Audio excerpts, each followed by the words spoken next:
Everyone, good afternoon. Good afternoon. Good afternoon, everyone. Good afternoon. Good afternoon. Thank you very much. I'd like to now call the run of our business meeting, the Charlotte City Council business meeting, call to order. We are going to begin with introductions. I want to say good evening and thank you all for joining us here in person and for those watching online for our February 23rd business meeting. Let's begin with introductions with our clerk and we'll come around the dais. Good evening, Stephanie Kelly, City Clerk. Good evening, Andrea Leslie Fight, City Attorney. Good evening, Dimple Ashmira, at-large member. Good evening. I'm Victoria Watlington, and I have the pleasure of serving you as a member at large. Joy Mayo, representing District 3. Dante Anderson, District 1. Marcus Jones, City Manager.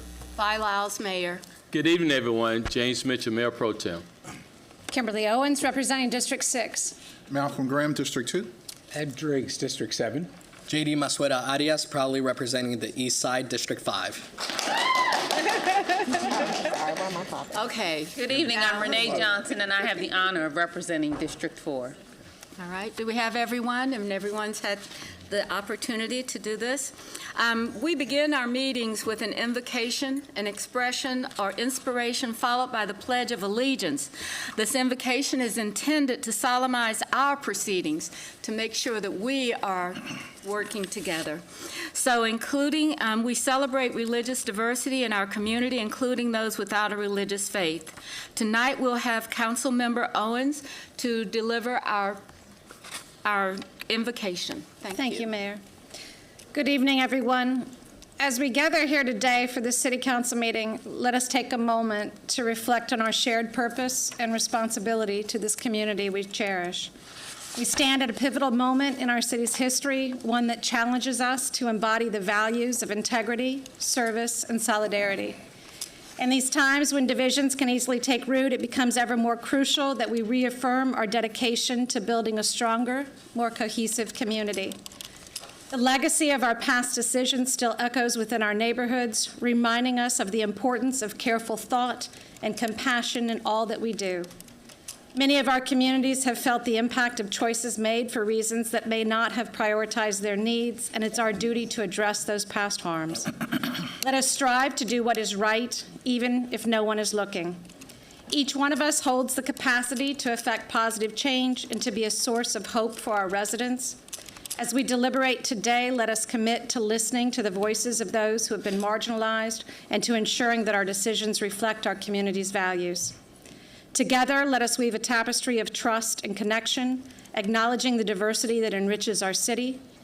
As we move forward in our discussions and decisions, may we invoke a spirit of cooperation, understanding, and genuine care, recognizing that our collective strength lies in our unwavering commitment to one another.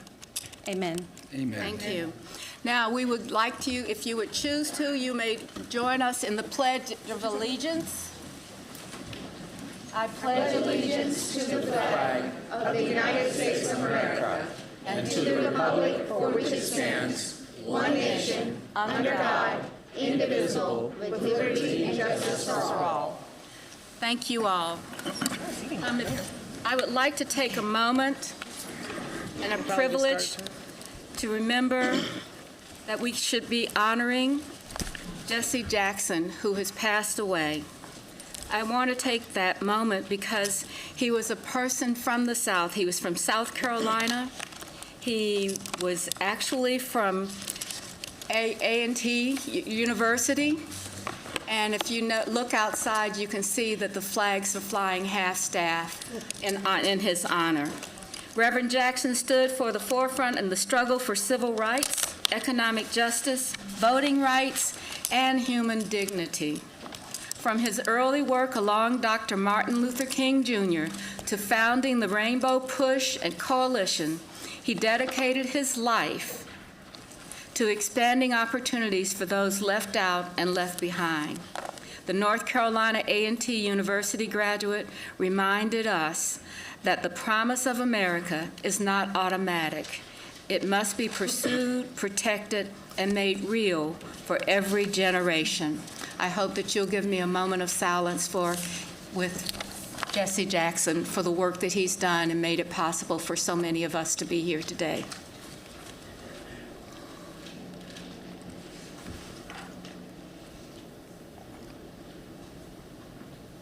Thank you very much. So now I really would like to start our public forum. We're going to move the public forum up to hear from our residents first. We have a process here that says that people call in and they have opportunities to be a part of our public forum. And so today we have 12 people that are going to participate in our public forum. And I want to make sure that we do this, until we will have more opportunity, and I'll go and explain that a little bit further later on. But right now, we are going to go through our public forum, and we will have people speak for 2 minutes because we have over 15 speakers, I believe, Madam Clerk. Okay, so if you would like to come down, I'll make sure that I will read the name out, and then if you would come down, and please be careful because the steps are not always really cool for everybody. So if you would like to do this and come down and be able to speak, we will call first on Philip Stanford. Mr. Stanford? Thank you very much.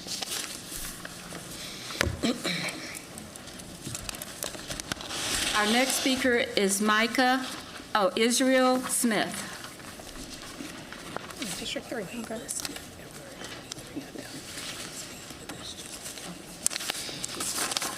All right, please begin.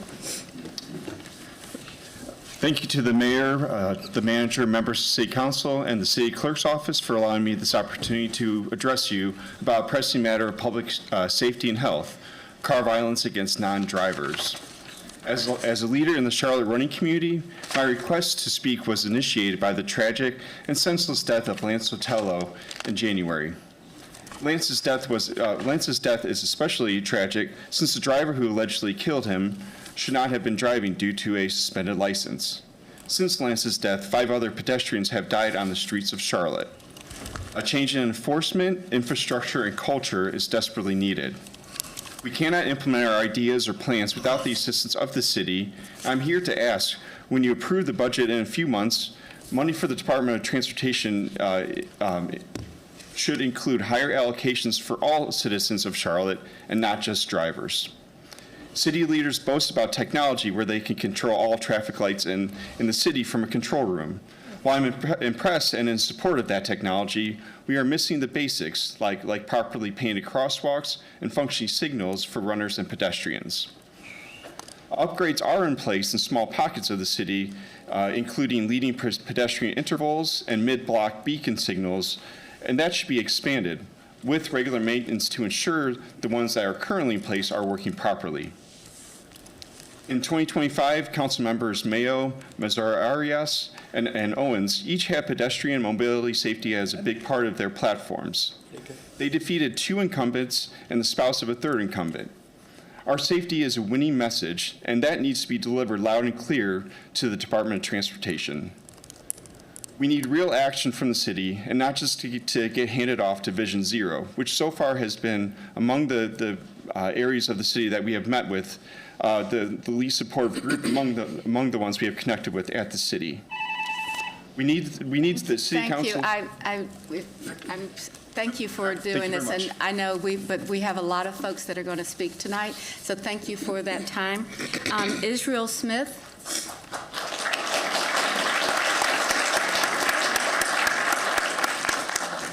Is Mr. Smith here? I don't see him. We'll move forward. Micah Belong. Micah Belong. Logan Creech. Logan Creech. Thank you for coming down. And you will have 2 minutes once you start. Okay. Or Micah. Thank you for coming. Thank you, Mayor and Council. I'm pleased to see some fresh faces on Council. I am Logan Creech. I am the Secretary of Washington Heights, neighborhood off of Beatty's Ford. We are here underneath new leadership. We are currently being led by LaDonte Lee as president, Shedrick Matthews as vice president, and Nathan Hernandez as treasurer. This group was formed out of the inaction of our former predecessor, who I think has fallen into elderly age, and so we have taken over the community. What we're here to discuss is the failed placemaking initiative at the Ritz of Washington Heights. The Urban Design Department has created these spaces without any clear oversight or programming into these spaces. All you need to do is just drive down Beatty's Ford, go sit across at the Metro Police Station, and watch everything that occurs there on a daily basis. It's no, the police officers come out of the Metro Station, they look left, they look right on Renner, they look straight ahead at the park, they know what's going on, and nothing's being done. So we've already reached out to the Urban Design Department. We're getting some traction right now, but what I need from you guys is to put pressure on them. Put pressure on them to program the space, to make sure that city staff is adequately maintaining it for all of our safety. So thank you. Thank you very much. Thank you for that information.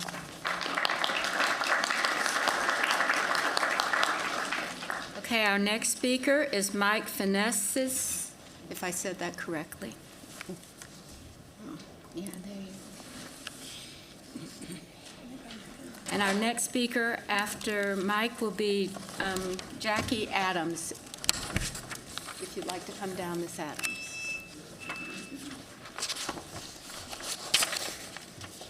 Please, you have 2 minutes. Mayor, members of City Council, City Manager, and staff, thank you for the opportunity to speak today. My name is Mike Fienice, and I proudly represent Charlotte Firefighters Association. We are here because we believe in this city and in working in partnership with you. Today, we're asking for something reasonable, responsible, and necessary. Approval of our budget requests centered on priorities that directly impact public safety and firefighters who provide it. First, additional 5 modified duty positions. Firefighting is physically demanding and inherently dangerous. Our members experience line-of-duty injuries, cardiac conditions, and occupational illnesses after years of exposure. Some are medically removed from riding the apparatus under NFPA 1582 through no fault of their own. Modified duty positions allow these firefighters to continue to contribute in essential roles such as training, logistics, inspections, and operational support while they recover and work towards returning to full duty. These are not handouts. These are needed positions within CFD. Second, pay parity. Charlotte has grown into a world-class city, but firefighter compensation has not kept pace with comparable cities, including those cities surrounding Charlotte. Recruitment and retention will not improve until pay reflects the responsibility and risks this job demands, including our non-emergency divisions, including our dispatchers in alarm. In 2023, this council committed to maintaining pay parity with CMPD. We stand with our brothers and sisters in blue of CMPD in supporting competitive pay. But parity is not a luxury. It's a city council resolution and a promise you made to us. Firefighters are not asking for special treatment. We're asking to be valued partners in Charlotte's continued success. We respectfully urge you to approve 5 modified duty positions and pay parity. Thank you. Thank you.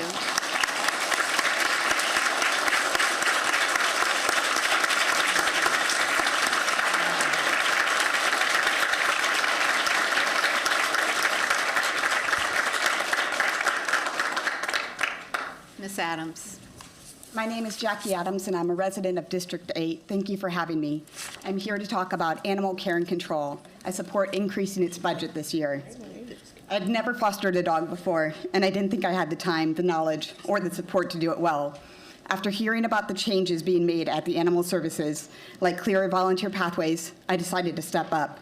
My first Charlotte Mecklenburg animal care and control foster was a dog named Herc, a Mastiff mix puppy who came in frightened after experiencing abuse.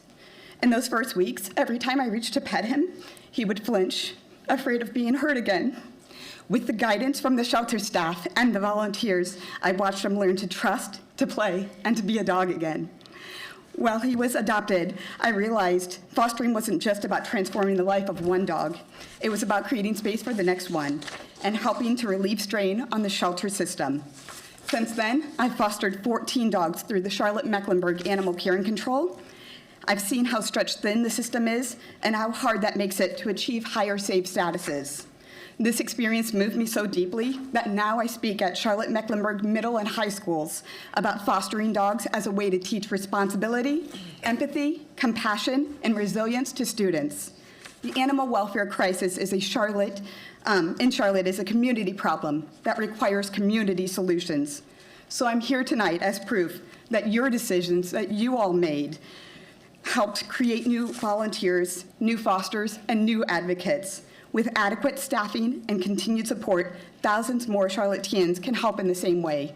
Thank you so much for your support of the animal care and control here in Charlotte. We appreciate you. Thank you.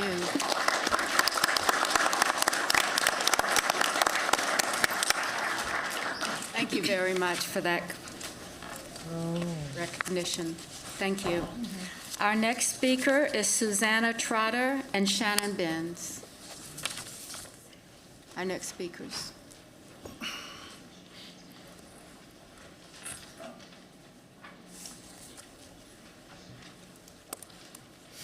Ms. Trotter, thank you.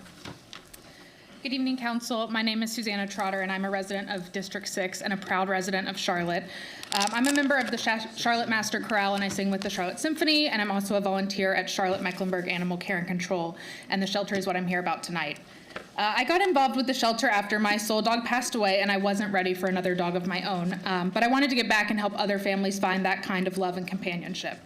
Firstly, thank you for your approval of the 2026 budget, and because of your support, the volunteer process at the shelter is much more accessible. We're also eagerly awaiting the construction of the adoption center that you approved funds for. Since the transition from CMPD to general services, I've seen wonderful improvements. We've added staff in critical areas like the front lobby and expanded salary ranges to help attract veterinarians. The streamlined volunteer process has dramatically increased the number of active volunteers. There was a time when dogs went days without getting out of their kennels, adding to kennel stress and dangerous conditions for caretakers. Now, more often than not, every dog gets out, and some even get out 2 or 3 times a day, which is incredible. There's still much work to do. CMAC remains vitally important to our community. There are still gaps in staffing, especially in the medical team and front lobby. Our medical team cares not only for the animals in the shelter, but the hundreds in foster home, like Jackie's. More medical staff means timely care and more lives saved. The front lobby is the heart of the shelter. It's emotional, demanding, and busy, and more support there directly impacts and serves our community members. Volunteering in an underfunded municipal shelter is difficult but deeply rewarding. The need never stops, and the cycle of trauma and loss is real. Yet volunteers and staff show up every day because we care deeply about the residents of Mecklenburg County. We have a hardworking, robust volunteer and foster community. With your continued support in fiscal year 27 to close staffing gaps and strengthen these programs, we can keep moving forward toward the 90% plus live release goal. Thank you for your time. Thank you.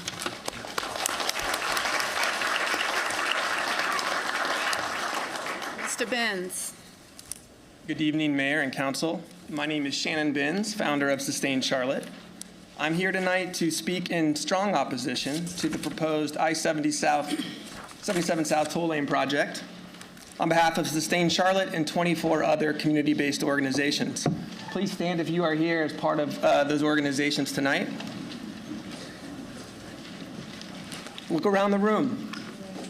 These are your constituents. They're here because they feel unheard. And tonight, I am submitting a petition signed by nearly 1,300 residents from all across our city, in every district, who feel the same way. Last week at the CRTPO meeting, Commissioner Altman called this process what it appears to be, a bait and switch. In October of '24, you, City Council, were told you would have a meaningful opportunity to vote on this project again in the future, to change your mind if you didn't like where it was headed. But that opportunity never came. The state moved forward. Preliminary road designs that had existed since October of 2024 were not shared with elected officials or the public until just 3 months ago, and only after NCDOT had secured the assurances that support would not be withdrawn once procurement began. That is not transparency. That is not partnership. It is not how public trust is built. Meanwhile, cities across America are removing the freeways that divided their communities. Charlotte is being asked to add 4 more lanes, lanes many working families cannot afford to use, at the expense of air quality, equity, and long-term cohesion. The people in this room and the 1,300 whose names I submit tonight are not asking for another conversation with NCDOT. Thank you very much. We will. Whether or not you believe you have formal authority, you have influence, and we ask you to use it. Thank you.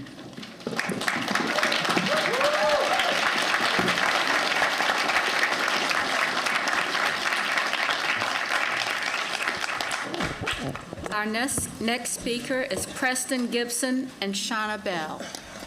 You don't see Preston? Ms. Bell? And we don't seem to have Mr. Gibson? Mr. Gibson. So Ms. Bell and Ms. Vera Faulkner? Ms. Faulkner? No, you go ahead.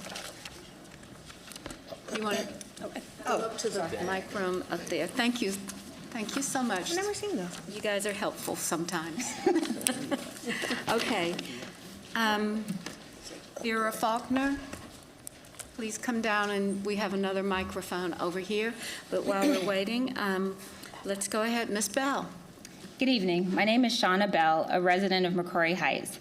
Our opposition to I-77 has been consistent since we were given just 24 days to comment on 2 predetermined options. We have raised concerns about cost, equity, environmental impact, and the history of highway expansion through Black neighborhoods. We recognize congestion is real, safety concerns are real, and growth is real. The question is not whether something should be done, it's whether this is the best solution, a solution that felt decided before we ever walked in the room and are now expected to accept it. In your adopted 2040 plan, you committed to safe and equitable mobility, prioritizing transit-oriented development, and reducing exposure to harmful environmental contaminants so that all Charlotteans can live in healthy, resilient neighborhoods. A $4.3 billion highway expansion through residential communities does not align with those commitments. I understand your position that you do not have unilateral authority to pause this project, but you do have political influence. You can advocate, you can apply pressure, and tonight you can publicly call for a vote to pause so that meaningful engagement and the full evaluation of alternatives can occur. You were elected to represent all of us, not just the most powerful voices or the loudest interests. Leadership is not about brokering commitments after decisions are made. It's about standing up for the communities that do not have the same influence, access, or resources. For those who support the plan, my question is, what sacrifice are you willing to make for the sake of growth? If this were coming through your neighborhood, would you accept it or demand better? We simply want the same quality of life, environmental protections, and considerations that everyone wants for their own families. Charlotte has a choice, and history is watching, and our legacy will be shaped by whether we choose convenience or courage. Thank you. Thank you.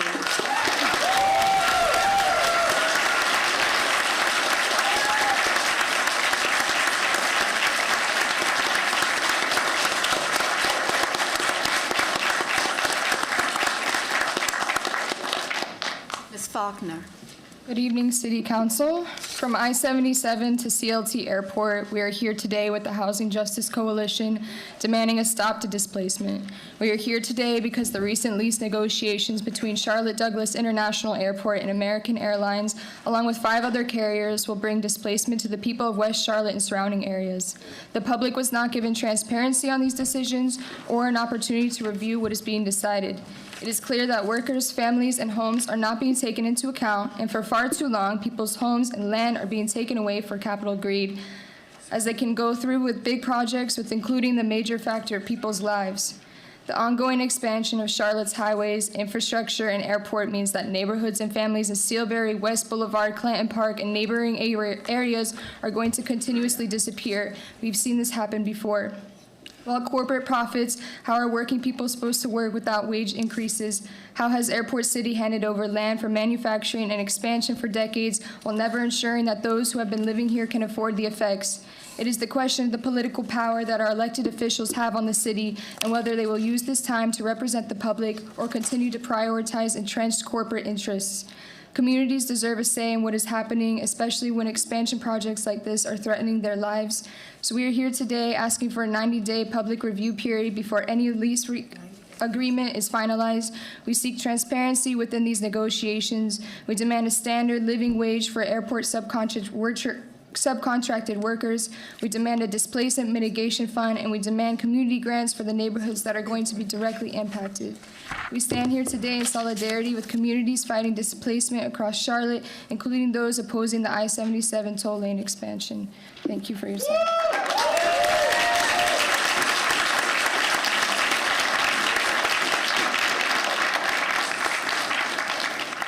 Thank you. Our next speaker is Sean Langley.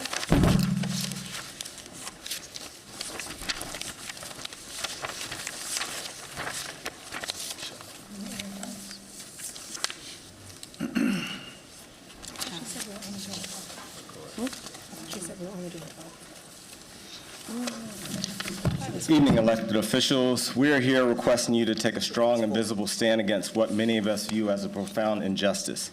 Your individual votes matter now more than ever. They will shape not only the trajectory of this I-77 project, but the future of every constituent you represent. Today, we're asking you to advocate for a pause in the I-77 expansion project so the full scope, intent, alternatives, and long-term consequences can be properly studied and understood. Many of you have seen the maps.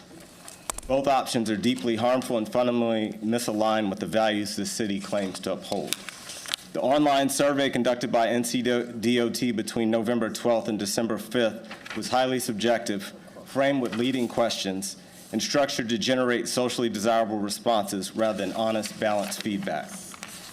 So here is why so many organizations are vehemently opposed to this project, including the Black Political Caucus, Sustain Charlotte, Southern Environmental Law Center, Clean Air, Soul Nation, PSL, McCrory Heights, Wilmore, Oaklawn Park, Dale Brook, Nations Ford, and countless other neighborhoods are here because they are vehemently opposed to this project. The Charlotte Regional Transportation Planning Organization convened a board called Beyond 77. The report produced 286 recommendations. Not one of them recommended expanding toll lanes. Before moving forward with this expansion, we should pause and examine those findings in detail. The City of Charlotte has adopted the SEEP Strategic Energy Action Plan that calls for a 72% reduction in vehicle emissions by 2035. Expanding highway capacity directly contradicts that commitment. Charlotte continues to struggle with economic mobility. In 2014, we ranked last, while modest progress has been made, remain nearly at the bottom. Adding elevated toll lanes that cost working families $25 each way, as noted publicly by leaders in Davidson, will create infrastructure issues. Sean, thank you. Guys, this is bigger than one neighborhood. This is about transparency, climate responsibility, economic mobility, and whether community voices truly matter. Leadership requires courage. Now is the time to show it. Thank you.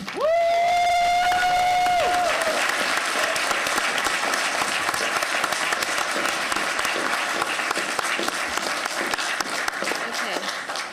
Our next speaker is Ann Brooks and Damian Smith, our next two speakers.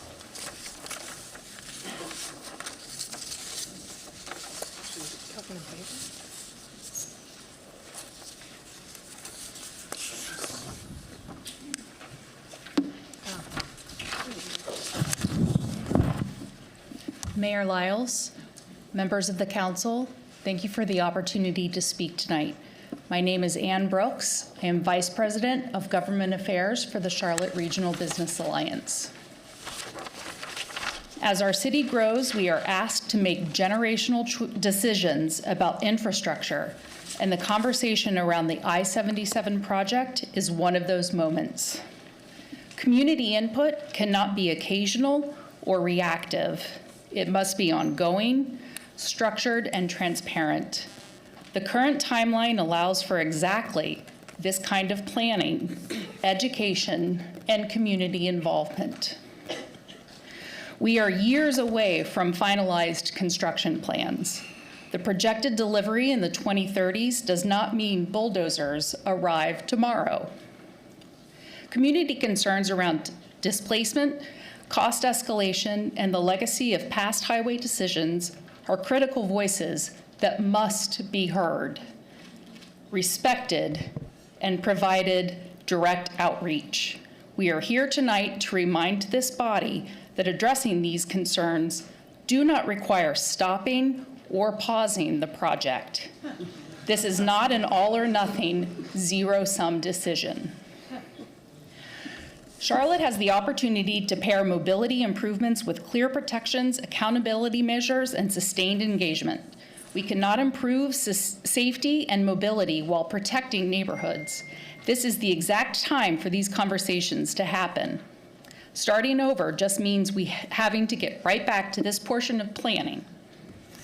From 2014, when the CRTPO first added I-77 South to the state's plan as a managed lanes project, to today, other transportation planning has taken place with this project in mind. Transit planning, bus system upgrades, and secondary road improvements have all been developed within the context of I-77 planning. Thank you. Thank you.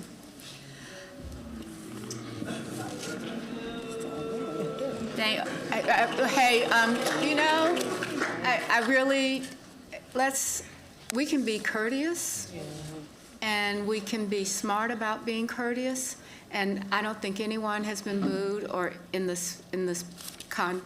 what we're talking about now. Let's not change that. Let's not do that, okay? I appreciate it very much. Our next speaker is Damian Smith. Thank you, Mayor. I am here to oppose the I-77. I live in District 3. I live in the Lakeview neighborhood. I bike to work. And that is endangered. I also picked my neighborhood because it's on a bus route. So I have other ways than driving. I made those choices. My wife and I made those choices of how can we get to and from work without having to drive. Now, that also means that we're saving substantial money because right now the average cost of vehicle ownership, according to AAA, is $12,000 a year. That's not including the fact that a used vehicle now costs between $18,000 to $30,000, depending on the age of the vehicle. So that is a significant cost for individuals. And the toll lanes are for the 40% of people who don't live in our state, who are coming from Fort Mills and Rock Hill. It's not for the people who can get to work on Tryon and other roads. But I also want to focus on some other things where the Business Alliance voted and supported our transit tax. You know, they were a big force behind it. And what we as a community are saying is, we want to make those investments now. Because the fact of the matter is making those transit investments, for every dollar we spend on public transport, we get $4 in economic return. If we were to take the Silver Line, which cost will go up with the elevated lanes, because it's going to have to go over the elevated lanes, and anytime you go up, costs go up. So, but if we build that transit line and it goes to the airport, hotels have higher revenues, businesses have higher revenues, and property values go up. And I want to point out that our transit-oriented development is 1% of our land, and it produces $69 billion in GDP for the county. Thank you very much for. And I also just want to say I support the firefighters in getting a raised pay as a former wildland firefighter for 20 years. Thanks, brothers.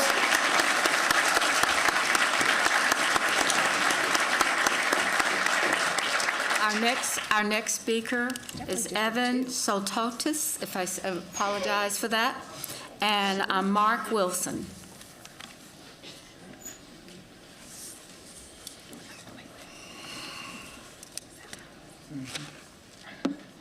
Thank you. Esteemed councilors, on January 2nd, my car was struck from behind on I-77 exit 6A, pushing me out into the middle of Woodlawn Road. Miraculously, the oncoming traffic stopped before T-boning me, but my vehicle was a total loss. We can all agree that I-77 needs change, but the elevated toll lane project will cause significant harm to our communities for no added benefit at all. NCDOT says stopping now would be wasting money already spent, but this is just arguing the sunk cost fallacy. State funding can still be used in ways that do improve traffic on I-77 without damaging our parks, greenways, and historic Black communities. The Charlotte urbanists have previously presented alternatives before the CRTPO, where member Parker Garrison offered effective solutions, such as rerouting truck traffic around I-485 as Atlanta does with I-285, connecting merging and diverging lanes such as Virginia did with I-95, and eliminating exits from through lanes, turning the existing carriageways into local lanes at the I-485 intersection. These options can all be done at low cost without expanding the right-of-way, and can be combined with the redesign of dangerous exits to reduce congestion and improve carrying capacity without constructing elevated lanes. Finally, members of the urbanists have consulted directly with CATS and the Silver Line's engineering team, confirming that the construction of the elevated toll lanes will likely increase the cost of viaducting I-77 significantly, delaying construction of the Silver Line. This will result in further cuts to the length of the line, making it unable to reach the Bojangles Coliseum. The I-77 toll lanes are a bad deal for Charlotte, and the project needs to be completely rethought, not just redesigned. Remember, NEPA legally requires one of the alternatives to be no implementation. NCDOT is just leaving it out of the list of options. Thank you. Thank you.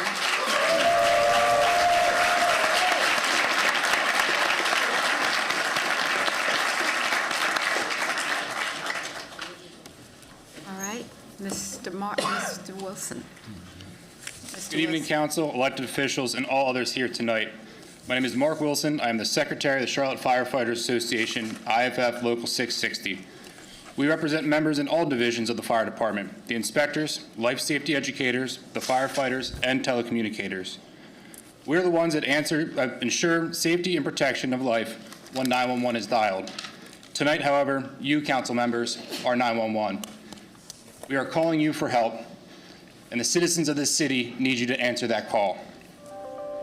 Public safety in Charlotte is entering into a crisis, not just the police department like we see on the news, but the fire department too.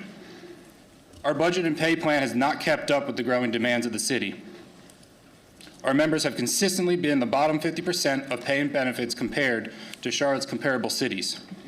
This is hurting recruitment and retention. We are struggling to get applicants in the door and keep firefighters on the job. Firefighters from all experience groups, those with a couple years of experience and those with 20 years of experience, they are leaving to go to other departments and other fields of work that offer better pay and benefits. We are working a job that takes us away from our families for 52 hours a week. That is an extra 78 8-hour working days when compared to the other employees in the city. When someone gives so much of themselves and their family, it is only right for them to see an equal return. The Public Safety Pay Plan Committee has been asking for maintaining parity with the pay plan and adjustment that is sorely needed. This will bring us closer to the average comparable cities. It will help ensure the next generation of firefighters will choose Charlotte as the city they want to work for. It is keeping experience and knowledge of our members on the street and providing the citizens with the level of service that they not only expect, but they deserve. Thank you.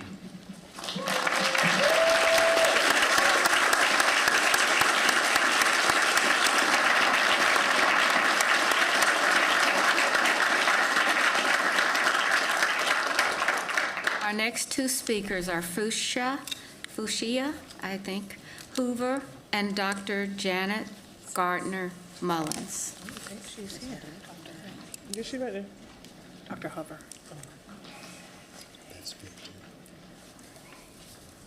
She must have thought she wanted to get off the wait list. That's valid.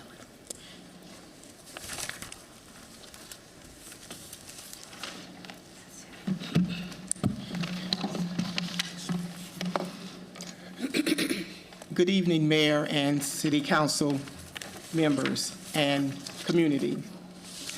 I'm here representing residents along the West Boulevard and Wilkinson Boulevard corridors, living at the intersection of highway expansion, airport growth, and future transit investment. Charlotte talks often about growth. Growth is real, but far too many of our neighborhoods, growth has meant displacement, gentrification, without consent, without protection, and without shared benefit. I-77 has never been just infrastructure. Here, it's been a dividing line.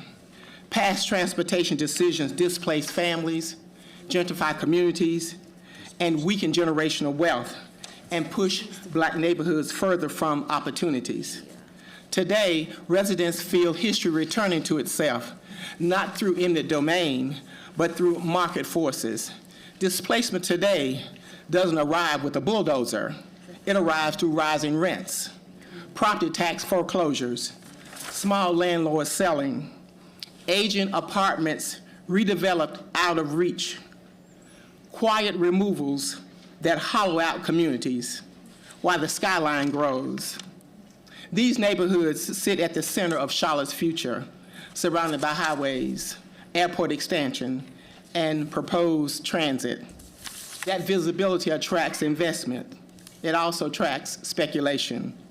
The difference this time is that Charlotte has tools it didn't have before in the past: anti-displacement policies, land acquisition, property tax protection, and community-driven planning authority. Those tools exist now, but what's missing is urgency.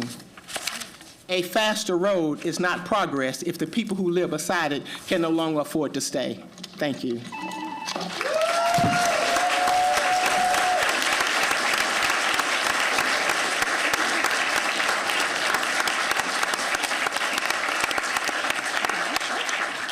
I want to make sure that we heard from Fushia Hoover. Ms. Hoover, are you here? Okay, so then we will go to the next person on the, is Sharif Hanan. I see you, yeah, there, yes. I'll get pretty far.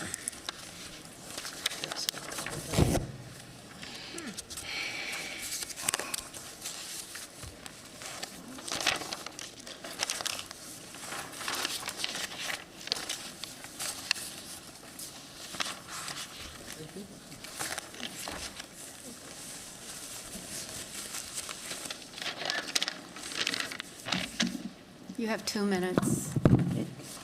Good evening, Mayor and Council. I'm Sharif Hanan, and I would like to make a comment about the I-77 expansion plan. I'm going to sum up what a lot of other people are already saying. Everything about this plan stinks. We're planning to build a segregated highway for the rich on top of historically segregated neighborhoods that were already torn through by the original I-77. Should we be grateful now that instead of destroying homes and digging up graves, we're now getting a double-decker concrete monstrosity. It's amazing that NCDOT has been able to just change that plan on a whim. Yet, Councilman Driggs, the council's representative on the CRTPO, insists that we can't even re-review the terms of the public-private partnership that will likely funnel billions in toll revenue to private interests. Really, a complex financing mechanism for $4+ billion, a complete redesign, and yet no mention or discussion about projected toll revenues or the toll revenues that will ultimately be siphoned off by private interests for 50 years. You better bet those private equity interests will be reviewing those figures, yet the public remains in the dark. Partnership, right? Rough estimates show that the existing I-77 toll lane will net about $6 billion over 50 years, yet the highway cost only $650 million. Enough is enough. We need to consider changing our representative on the CRTPO.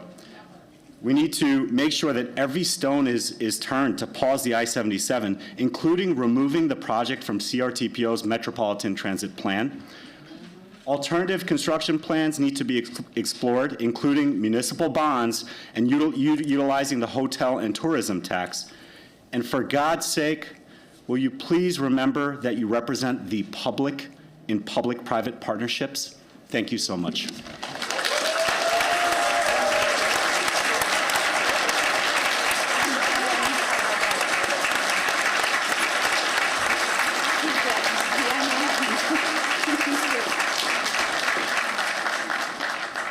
So this is the end of our public forum speakers list, but I want to really have a moment with you to thank you for sharing with us your perspectives, your concerns, and we appreciate that you came here to speak today. I want to begin by acknowledging that many in our community are concerned and frustrated, more than you can imagine. We understand that. We hear you, and your voices matter in this process. This project is being led by the North Carolina Department of Transportation. As much as we would have, we know that this project is led by the Department of Transportation from North Carolina. The city cannot unilaterally delay or stop this project. However, it's important for us, very important for us, to get your feedback so that we can take this to the state. We have been in an ongoing conversation with state leaders to share these concerns and the things that we're hearing from you. I hope that we will have the ability to have Secretary Johnson, who is committed to a meeting directly that impacts neighborhood leaders and has shared that commitment in writing. Our focus is on clear communication and making sure residents have meaningful opportunities to stay informed and provide input. I've referred this item to the March 5th Transportation Planning and Development Committee meeting, and NCDOT has been invited to attend to explain the process and the next steps. But I'd like to take a moment to have you come up. If you would like to have more information, we certainly want you to have that. So we have put together an ability to go upstairs, if you choose to do so, to learn more about what we would be thinking about as a community and your council. I'd also like to ask if you would take a moment to allow us to share and extend our city attorney to share and extend more about this project. And so if I'm going to turn it over to Andrea over this way so that we can have a conversation, or perhaps not quite a conversation, but at least try to understand where things stand. All right? Thank you, Madam Mayor, members of council, and members of the public. The I-77 South Express Lane project has been part of the region's long-range transportation improvement framework since 2007, and it was incorporated into the Charlotte Regional Transportation Planning Organization's Metropolitan Transportation Plan in 2014. This is a state-designated transportation project involving an interstate and facility, which are governed by federal and state transportation law. The CRTPO is this region's metropolitan planning organization. MPOs are regional transportation planning bodies required for areas to receive and program federal surface transportation funds. NCGS 136-200.2 authorizes MPOs to receive and expend federal planning funds. One of CRTPO's core functions as an MPO is to establish a metropolitan transportation plan. These plans usually last or span a 20-plus year horizon. Another core function is the adoption of a transportation improvement program. MPOs do not construct projects directly. Instead, they prioritize projects for inclusion in the State Transportation Improvement Program, otherwise known as STIP. The I-77 South Express Lane project was prioritized as part of District 10's major projects, with its original approval occurring in 2014. The authority to designate and operate toll facilities in North Carolina rests with the North Carolina Turnpike Authority under NCGS 136-89.183. The General Assembly grants that authority to the state, not municipalities. Interstate facilities are governed by federal transportation statutes, including 23 U.S.C. 134 and 23 CFR Part 450. When the CRTPO included this project in its Metropolitan Transportation Plan and its Transportation Improvement Program, that completed the step for requiring federal planning approvals, and it was satisfied from that point forward. A single member government, including the city, cannot unilaterally reverse the regional vote. The toll project was approved by the CRTPO pursuant to NCGS 136-89.183, which requires approval of the affected metropolitan planning organization before letting the project, which is the P3 model solicitation that part of this public discourse. Authority over interstate facilities rests with NCDOT, the state of North Carolina, and federal entities where applicable. Once CRTPO authorized the P3 and the request for qualifications was advertised, the process advanced under state and federal jurisdiction. As we understand it from talking with state and federal officials, the project has several key components remaining, including the actual review of the request for qualifications, the request for proposals, and the National Environmental Policy Act process, otherwise known as NEPA, which is designed to explore environmental impacts, including design and other environmental impacts. Further, it is our understanding that NCDOT will release reference information documents as an initial step in the RFP process, and that is slated for March 13th. NCDOT will share the project data with shortlisted teams, and they will begin to generate preliminary designs. So at this point, it's critical for the community to remain involved and encouraged and engaged with the process, the remaining steps of the process. Mayor, as you mentioned, you have referred the item to the Transportation Planning and Development Committee, which is charged to review the status of the process, to identify opportunities for support and additional community engagement, and lastly, to determine any recommendations that council can make on how the city can best leverage the project in areas designed. So I'll turn it back over to the mayor. Thank you very much. The city will continue to work with NCDOT and regional partners, including the Charlotte Regional Transportation Planning Organization, to better understand that available resources that can support community priorities. I've asked our city manager's office and community relation team to be present for you this evening. We have two people here, Monica Allen and Terry Bradley. If you raise your hands, where are you guys? You're right here.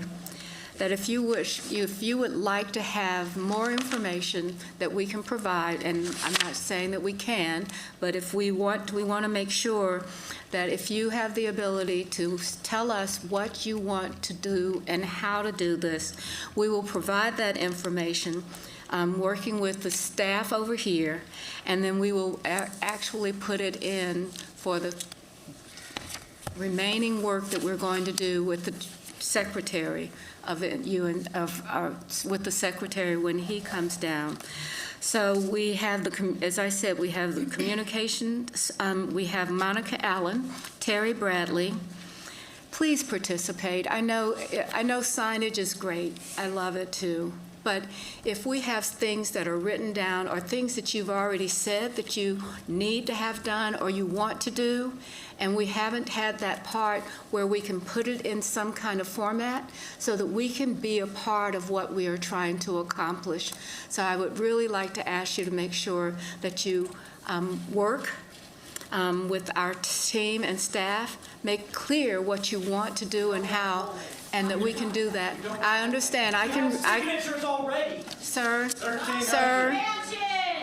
the expansion! Stop the expansion! Stop the expansion! Stop the expansion! Stop the expansion! Thank you. Stop the expansion! Thank you very much for that thought.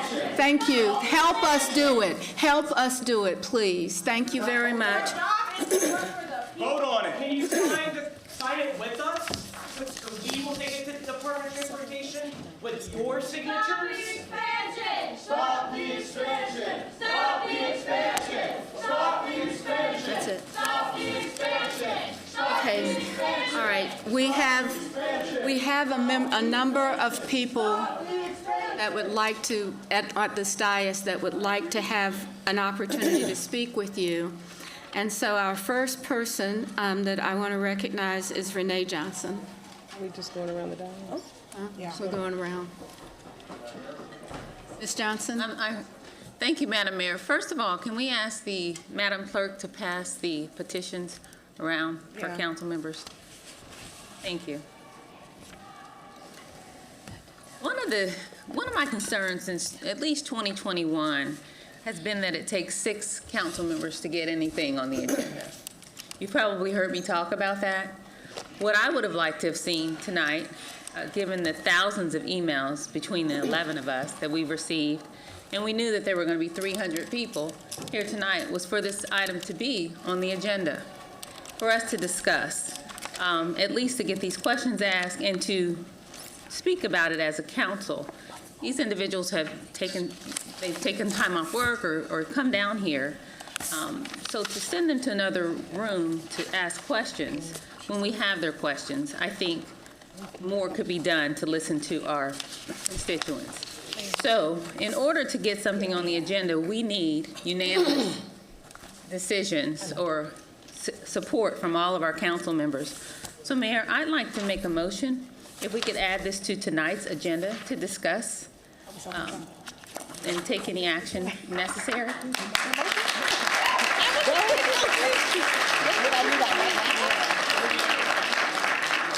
All right, we have a motion on the floor, and we have a second. Any further discussion? Mr. Driggs. So I believe our procedures say, Madam Attorney, please correct me, that we cannot add something to the agenda for same night vote without unanimous, and I believe it's improper to do that. I think what we need to do is vote by a majority to put it on the agenda for a future meeting. I think we can still try. It does require a unanimous vote to take action tonight. Okay.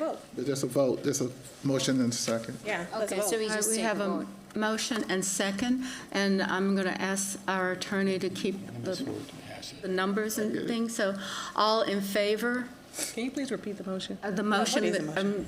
I thought the motion, tell me, Ms. Johnson, the motion. To add the discussion discussion and potential vote to tonight's agenda.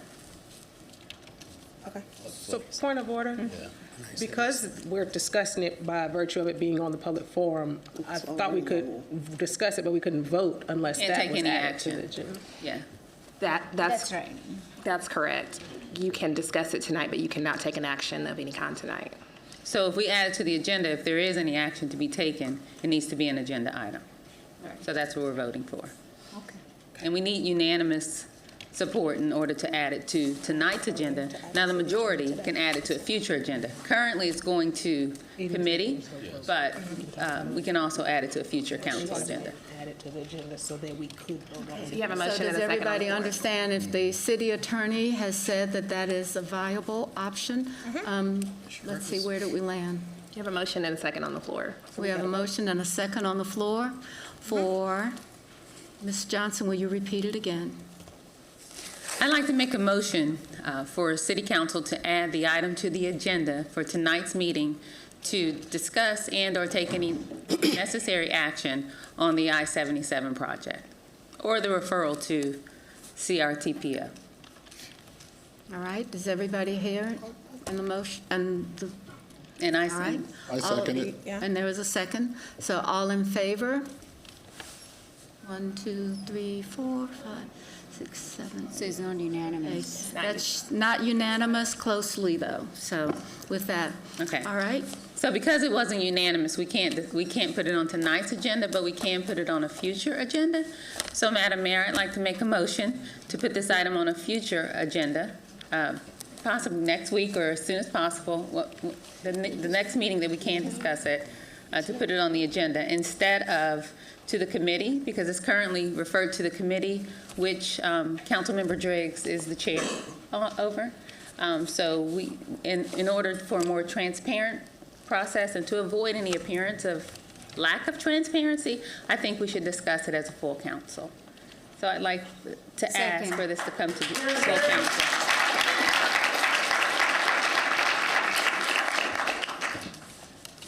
Okay, Mr.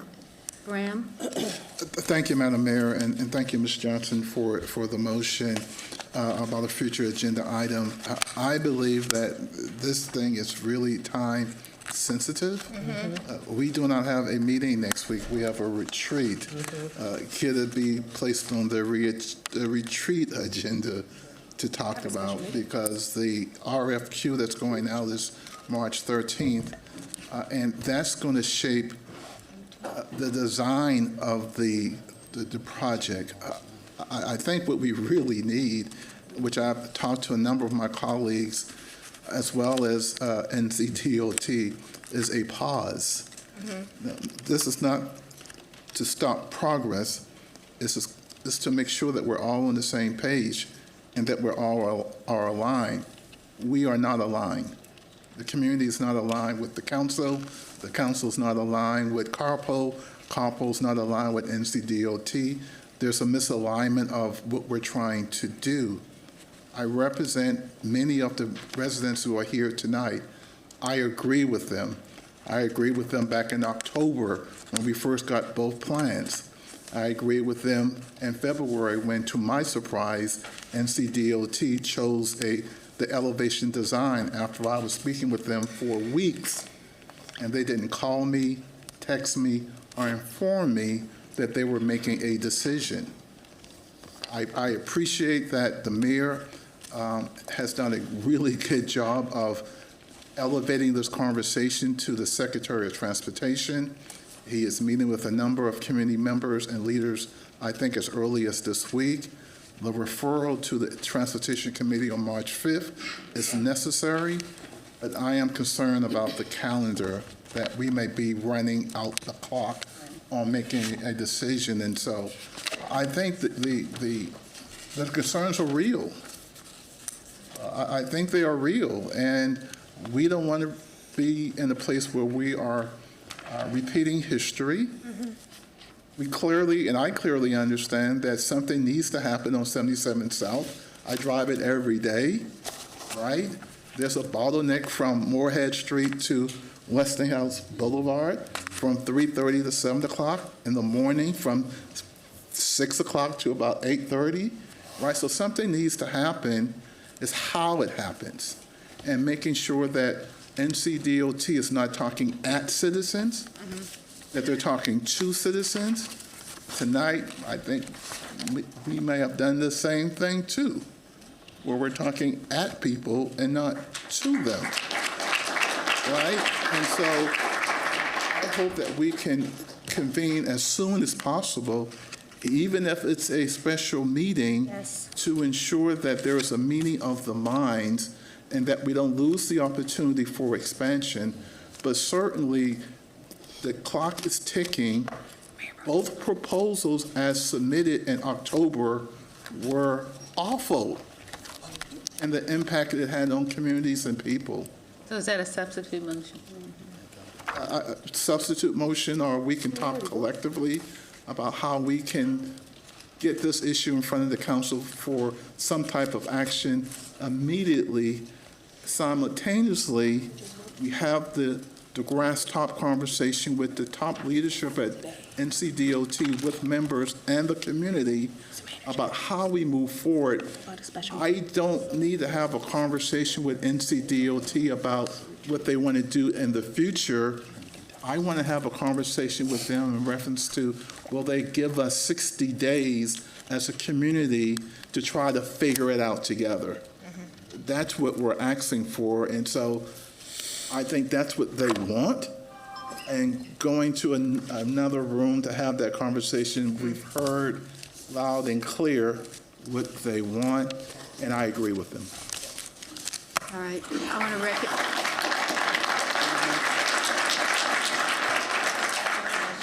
Mr. Graham, you asked the question about timing, and so I know that we've been doing a lot of work, but if this is that important for the retreat, we ought to go ahead and, I think Mr. Mitchell would agree that we should do it at the retreat. So if that is going to be possible. Something to say. But we will have to do notification, I understand. No, I was just asking a point of order. I'm sorry, Mayor. I just wanted to make sure we have a motion from Councilmember Johnson, a second from Councilmember Graham, or was that a substitute motion? No, I think if we're following the mayor's logic, and I agree with her, that I think you will withdraw your motion if we say that we're going to put this on the agenda for the retreat, which is Monday. Okay. And the retreat is in town. Right.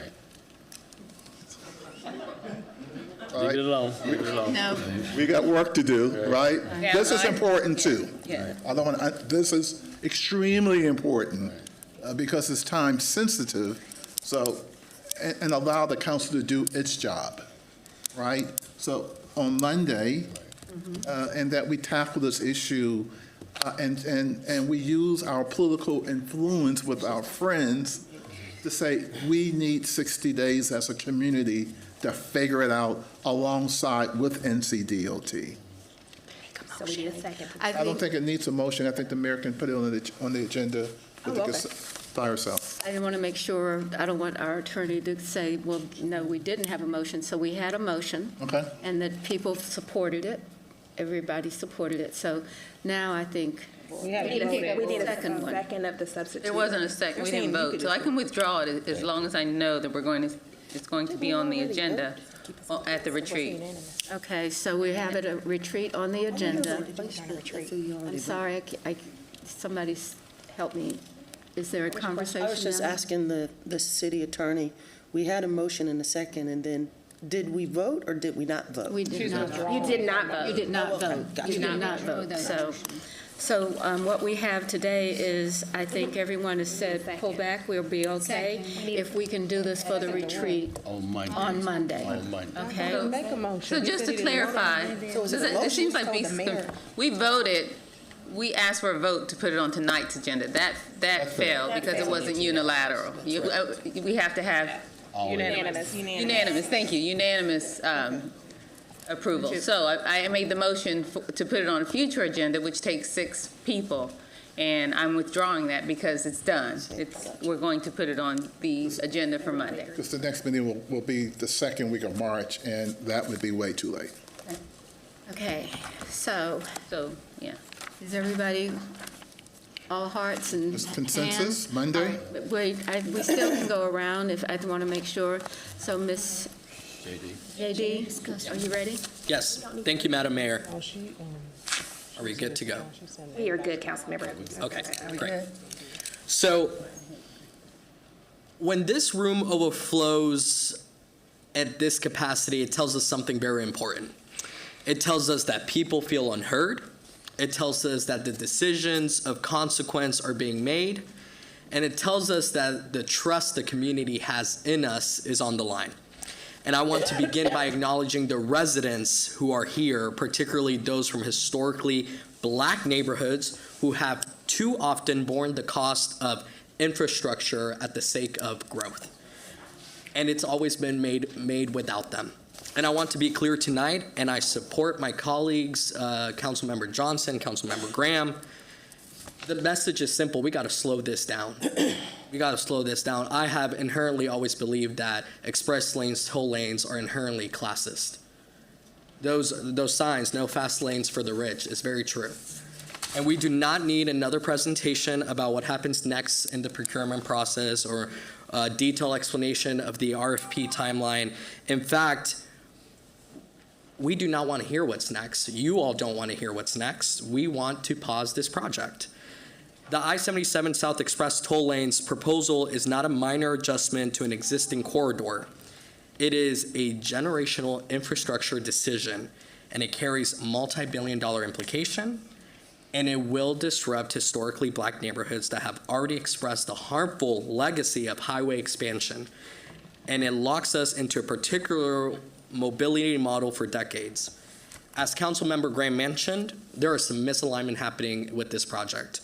Alignment between the city and the state, between transportation investment and our climate communities, between growth and racial equity, between what the public has been told and what is programmed in the State Transportation Improvement Program, and alignment between community voices and government political action. And right now, that alignment does not exist. But as you have seen tonight, we are not powerless.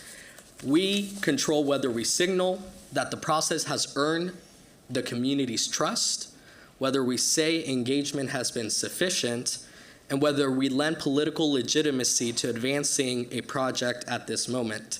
And tonight, I do not believe that legitimacy has been earned by the community.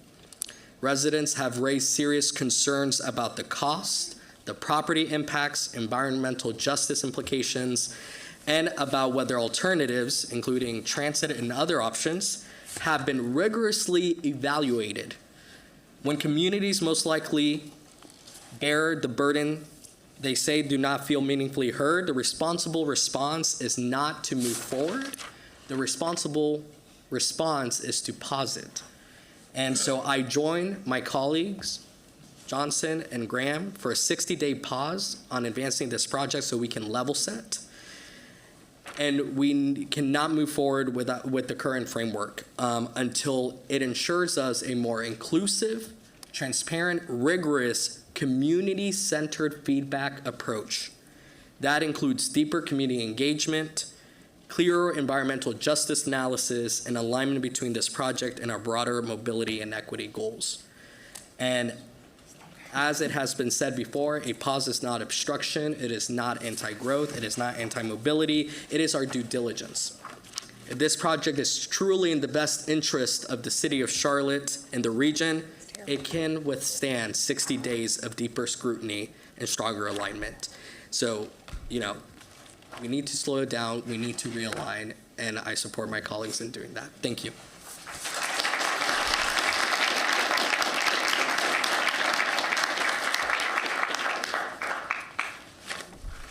Good evening, everybody. I'm in sort of an unusual position here. For the last 4 years, I have been operating within the legal environment described by our city attorney to represent the interests of Charlotte. And that is a complicated thing. So what I've tried to do, I've written a memo, which I'm going to circulate tonight, will be a public record, telling you the story of where we got where we are today, and talking about what our options are. But I want to be clear, for one, to be fair to us, we did not reauthorize this project in 2024. We absolutely did not. Authorizing a project is an evaluation process that involves all of the analytics that go into proposing a new project. It was done in 2014, and that project has been on the state project list ever since. It has rolled forward for lack of funding. So what happened a couple of years ago was the CRTPO was asked, okay, we could do this with a P3. Should we do a P3? And a working group was created on CRTPO that included myself and several other people that you know, and kind of looked at all the problems emanating from the prior P3 on I-77 North, the alternatives, and said, okay, there's nothing to talk about unless we examine this possibility. And so the council voted unanimously then only on that. Should we consider the P3? Should we look at it? And I'll note, too, at that time, there wasn't a crowd like here in the room. We didn't sit here and look at people like that and just go ahead and make that vote. We did not actually realize the full scope of opposition to this until those maps went out and everybody, I guess, became aware. So where we are right now is all of us, myself included, are concerned about what we see. And the question is not whether we're concerned, or I am. The question is, what is the best thing we can do? And what I would urge you to consider is, at the moment, the way the NCDOT process is moving ahead, based on the description, for one, there is nothing is happening in the next week or two that's irreversible. If we have any possibility of intervening or exerting any influence, we can do so, frankly, at any time in the next 6, 8, or whatever months. What would happen, though, if this body presumes to instruct me to go to the CRTPO, and the CRTPO, we've been advised by NCDOT that one thing that will not be available for anything that we might choose to pursue there, and Mr. Graham acknowledged that we need to do something, the $600 million is gone, and $100 million for local road projects that are associated with that is also gone. So what I'm recommending is not that we in any way ignore. I'm saying we need to act, we need to amplify the voices that we're hearing in our engagement. We need to use our influence with NCDOT to deliver the message that we've heard tonight. And by the way, I have done so. I mean, you guys haven't heard me. I've been on the phone with the engineers, with the entire establishment there in my capacity, saying, people, you know, you cannot ignore this. We have got to work on this. And the question is whether completely eliminating any improvement there is really the best thing. But if we put a pause on for 60 days, for example, then everything will be as it was. There will have been more conversation, but we can have that conversation without the pause, and we can preserve the availability of the state funds for any solution that we ultimately deem acceptable. And if that doesn't materialize, then we can explore what our possibilities are to interfere with NCDOT. But I can just tell you, for us to step out of the intended authority that we have and try through the CRTPO process to obstruct what NCDOT is doing is not going to land in a good place. So my thought is, again, we have influence. We, the council, do. And I think all of us are intent on making sure that NCDOT does not disregard or minimize what it's hearing. They understand now from us that they can't do that. And if you look, the way in which they have escalated their engagement since we started to hear this and since those emails started coming in, they are scrambling to find new ways. And so I think we just lean on them hard. And then if the time comes in a month or whenever, when we determine, okay, it's just not working, then we can talk about just blowing the whole thing up. But I really think it would be a mistake to do it right now. Thank you. Mr. Graham? Thank you. Again, I look forward to meeting with Secretary Johnson and sharing the concerns of the neighborhood leaders what they expressed here tonight. And I look forward to our conversation on Monday at the retreat.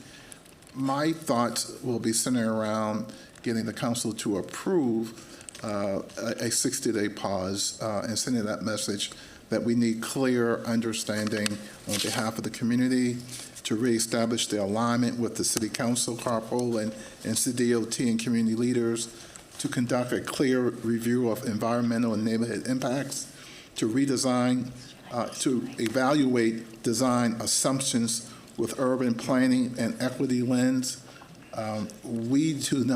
I do not want, my neighbors do not want concrete and steel 3-story highway on the edge of our uptown community that impacts our community.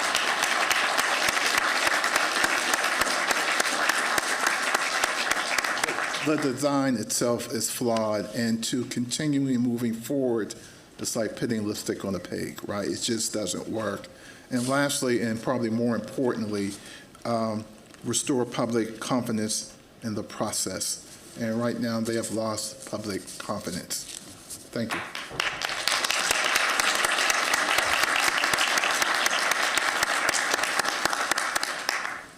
So first, I want to thank all of you who've come out tonight to share your perspectives and your passion with council. I want to thank our attorney for weighing in. I want to thank the mayor for her good thoughts and all my colleagues who've spoken. I feel that we're always better for the input we receive from our fellow Charlotteans, and you've made your voices very clear, and I do appreciate all of the input we've received. My frustrations with the current I-77 situation stem from guideposts that I've set for myself as a public servant. First, I don't think that government can fix everything, but I do think that the primary function of government, municipal, state, or federal, is to make people's lives a little bit better. Second, I believe in the principle that when you know better, you do better, both personally and in governance. And those two elements of my worldview are being challenged right now with this I-77 project. Are we actually making people's lives better with this toll road? Are toll roads actually going to address congestion? Is this project, either on the ground or elevated, going to make life better for our citizens?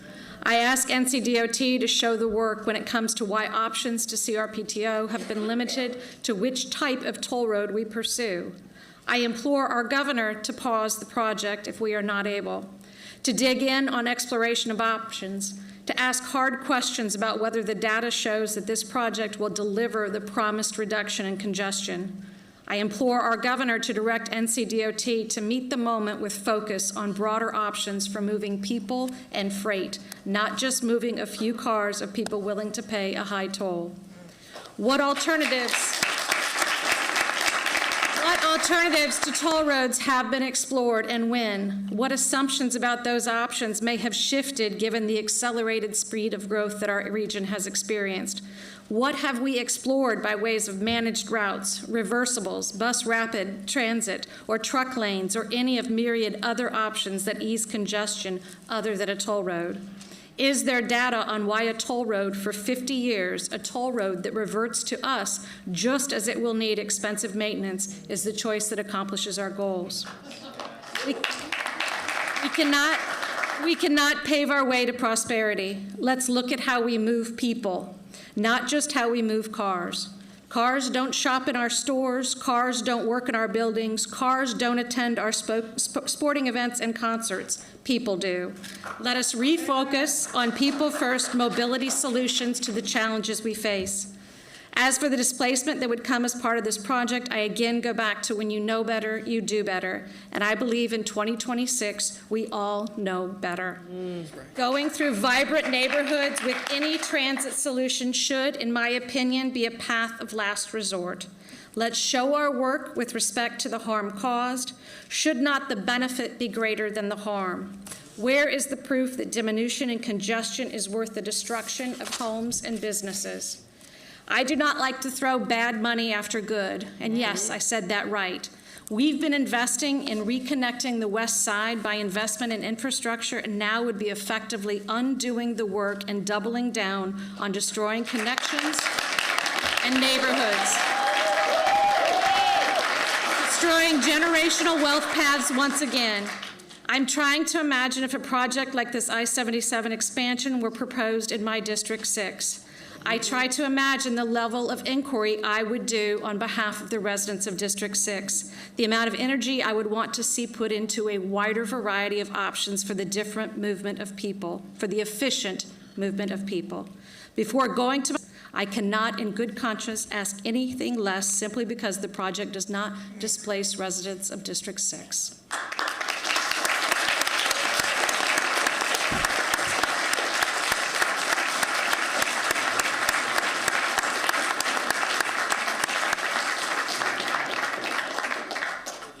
I just remember attending a town hall meeting that Councilman Graham had, and to sit in that front row and to feel the frustration that was in the room. And this evening, citizens, you have shared your frustration and concern. I think it's clear. You are expecting us to do better. You're expecting us to listen, and you're expecting us to use our influence. So I support Councilmember Johnson's motion when she said, let's put it on our agenda for the retreat the first day. So the promise I'm gonna make to you tonight, as we leave here at 10:30, it's gonna be a long night, as I will start working on how we arrange our retreat agenda to deal with, I think, is probably the #1 priority we're gonna face, because it's about the future growth of Charlotte. Thank you all for coming out, and to my two colleagues, Councilmember Mayer and Councilmember Graham, thank you for your leadership on a tough issue in your district. Thank you, Mayor.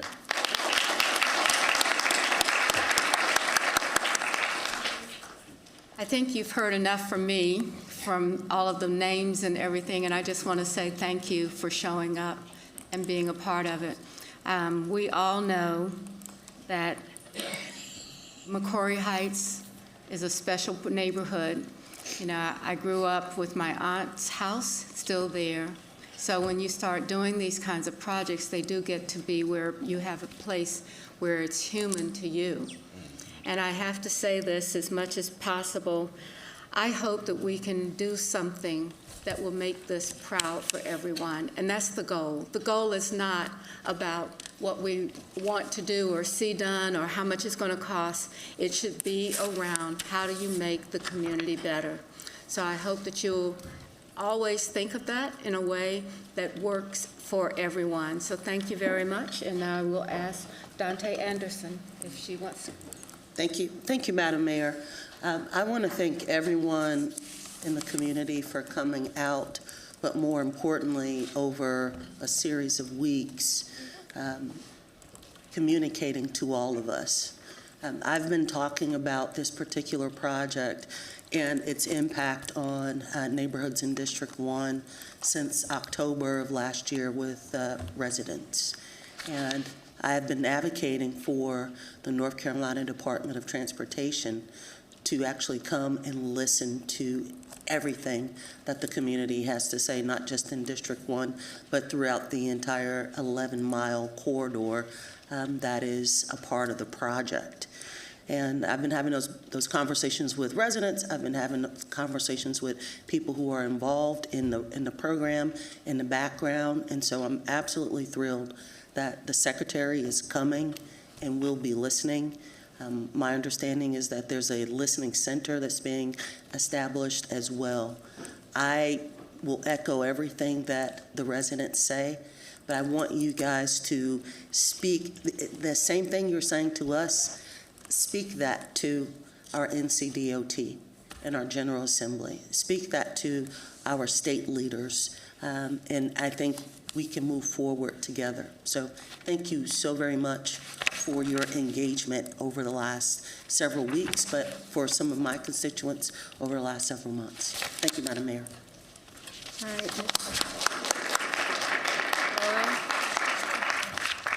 Yeah, I won't say too much. I echo a lot of the comments that people have said, particularly Councilmember Owens. Definitely want to see those remarks later. I think you had some really great points for that. I'm excited that this is going to go before a full council for us to have these discussions, talk about pausing this project. I think, talking about this kind of being finalized in 2014, we know that we have new technology now, and I think that we need to think outside the box instead of just expanding with toll lanes, particularly when we talk about elevated lanes. We know that that's not best practices right now around the country. So I'd hate for Charlotte, as we think of ourselves, we're the Queen City, we're, 14th growing city and biggest city in the country. I think we need to think differently. I don't think this is the way to go. So I'm excited to continue to work with you all to really elevate this concern so that we can continue that trajectory of being a great city. And I personally don't think that where we are right now is doing that.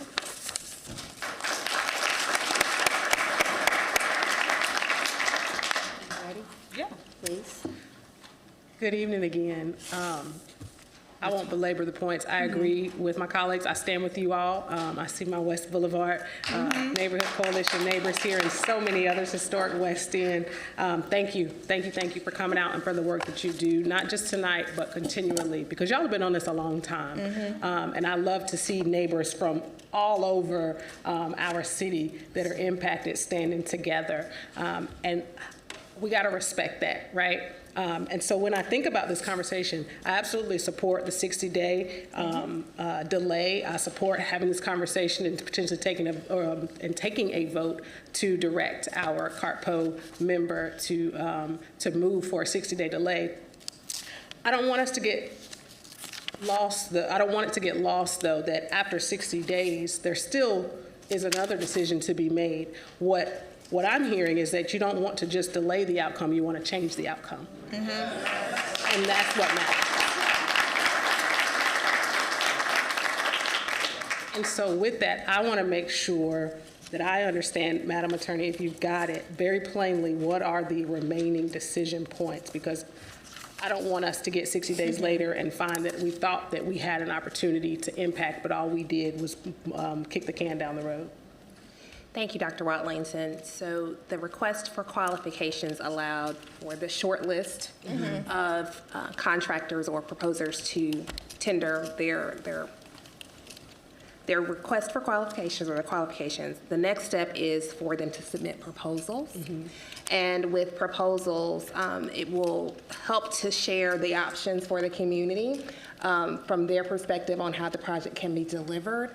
And that's a really important point for community engagement. I believe NCDOT's plan at this point is certainly to continue to have meetings with community leaders and engagement with stakeholders, certainly like City Council, to help inform how that project delivery may be given. I know there's been a lot of discussion about the two options that are available, but again, I highlighted it just a moment about NEPA and the process with those community meetings. I think there was several opportunities for community engagement, and it will be really important for those voices to be heard about the concerns, not just about the maps themselves, but the options that are available for delivering the project. Thank you for that. Just as a follow-up, the gentleman that was here earlier mentioned that there is always an option to not proceed. Is that consistent with what you have found in your research? So, as I understand it, and I want to place a disclaimer, of course, I don't represent CARTPO. I'm advising on behalf of City Council at this point. It is my understanding that if there is a pause in the project or to stop the project altogether, certainly DOT would have to revisit how that funding model would work more broadly and how the projects may be managed, because again, we're part of a regional authority and part of District 10, and so how those monies will be dispersed in the future are really up in the air and hard to determine at this point, and I wouldn't want to commit at this point about how it would actually land. Okay, thank you so much. Last question then. When we get to that point, will this council have an opportunity to take a vote to direct our member to move to pause, delay, advocate for a particular outcome? Council can direct its representative based upon a motion and a vote by the full body. However, CARTPO's adjudication and their agenda process is managed by their bylaws. And as I understand it, and I just had an opportunity to review their bylaws today, it presents that their agenda items are based on their chair placing items on the agenda. And so certainly it would have to work through their typical process with adding agenda items. And so directing perhaps the representative to explore what those options are and how to get that information before the full body would be the appropriate next step. Gotcha. So it sounds like there's work to do. Yeah.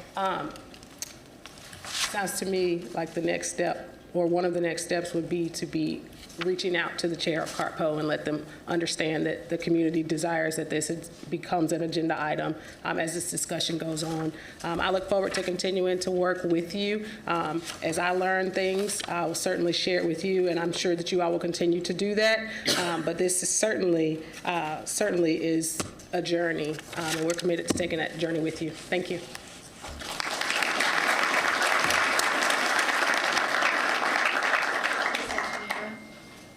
Thank you, Madam Mayor.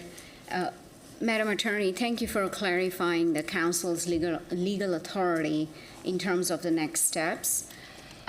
Is there a legal obligation for CARPO to share project maps, design concepts before any deadlines or binding votes in order to ensure that public and government decision makers have meaningful notice? Because we were not provided a notice.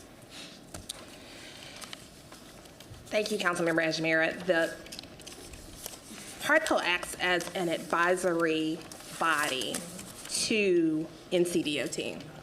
And the way the statute is written, before any sort of toll projects can be approved to move forward, it has to come before CARPO. And in doing that, that's what the 2014 vote was about, and then subsequently the P3 delivery model. The piece about the maps, there is no statutory, that I'm aware of, let me say that, let me give that disclaimer, that I'm aware of. There's no statutory responsibility that CARPO do that, share the maps. However, that role really lies with NCDOT, and NCDOT sharing the maps makes it available to the public, and ultimately the delivery of the model, the delivery of the project is governed by NCDOT.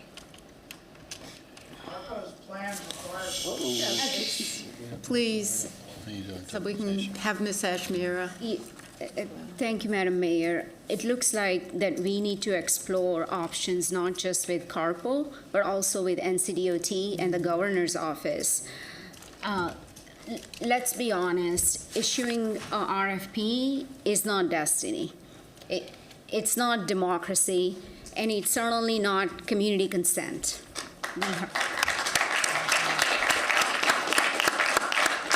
What we are facing right now is a decision of consequence.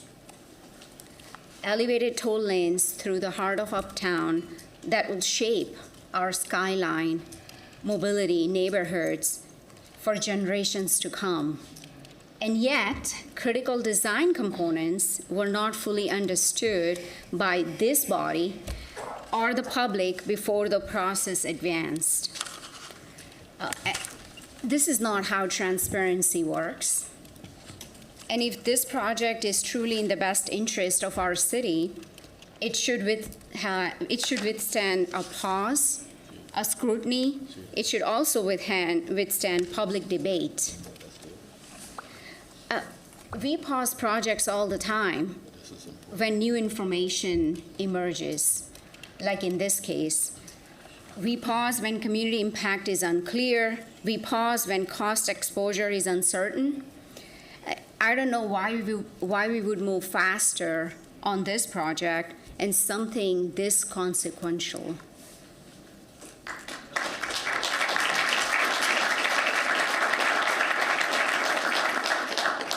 And we are not able to answer what is the true financial liability, what are the displacement and equity impacts, what authority this council has and retains, and whether alternatives have been fully evaluated. So then we are not ready to proceed. So I know that we are saying that this is another body. Leadership is not about saying that our hands are tied. It's about asking who tied them and why.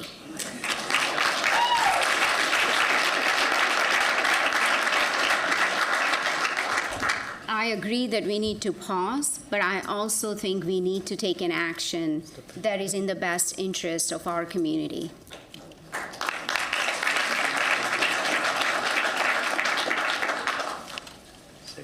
I'm sure I'll have more questions for you, Madam Attorney. If I may follow up on one thing that you asked me. So with respect to the maps, it's really important to remember that there's a procurement process that CARPO participates in, but there's also the NEPA, the NEPA process that allows for map submittals, consideration, feedback, public comment, all of the engagement pieces that we're talking about here tonight. And so it's a both and so it's about CARPO. CARPO does play this advisory role, but there's also the Federal Highway Administration's role that's available and should be utilized as well. Thank you. I think everyone has had an opportunity to speak, and I really appreciate so very much your listening and providing the information that you believe is most important for our communities. So thank you very much. And you're welcome to stay along for all of the business items that we're now going to try to work through. So with this, we're going to start our consent agenda. I want to make sure that if we will now move on to the consideration. Thank you guys for coming. Okay, we'll give you some time to get up the steps.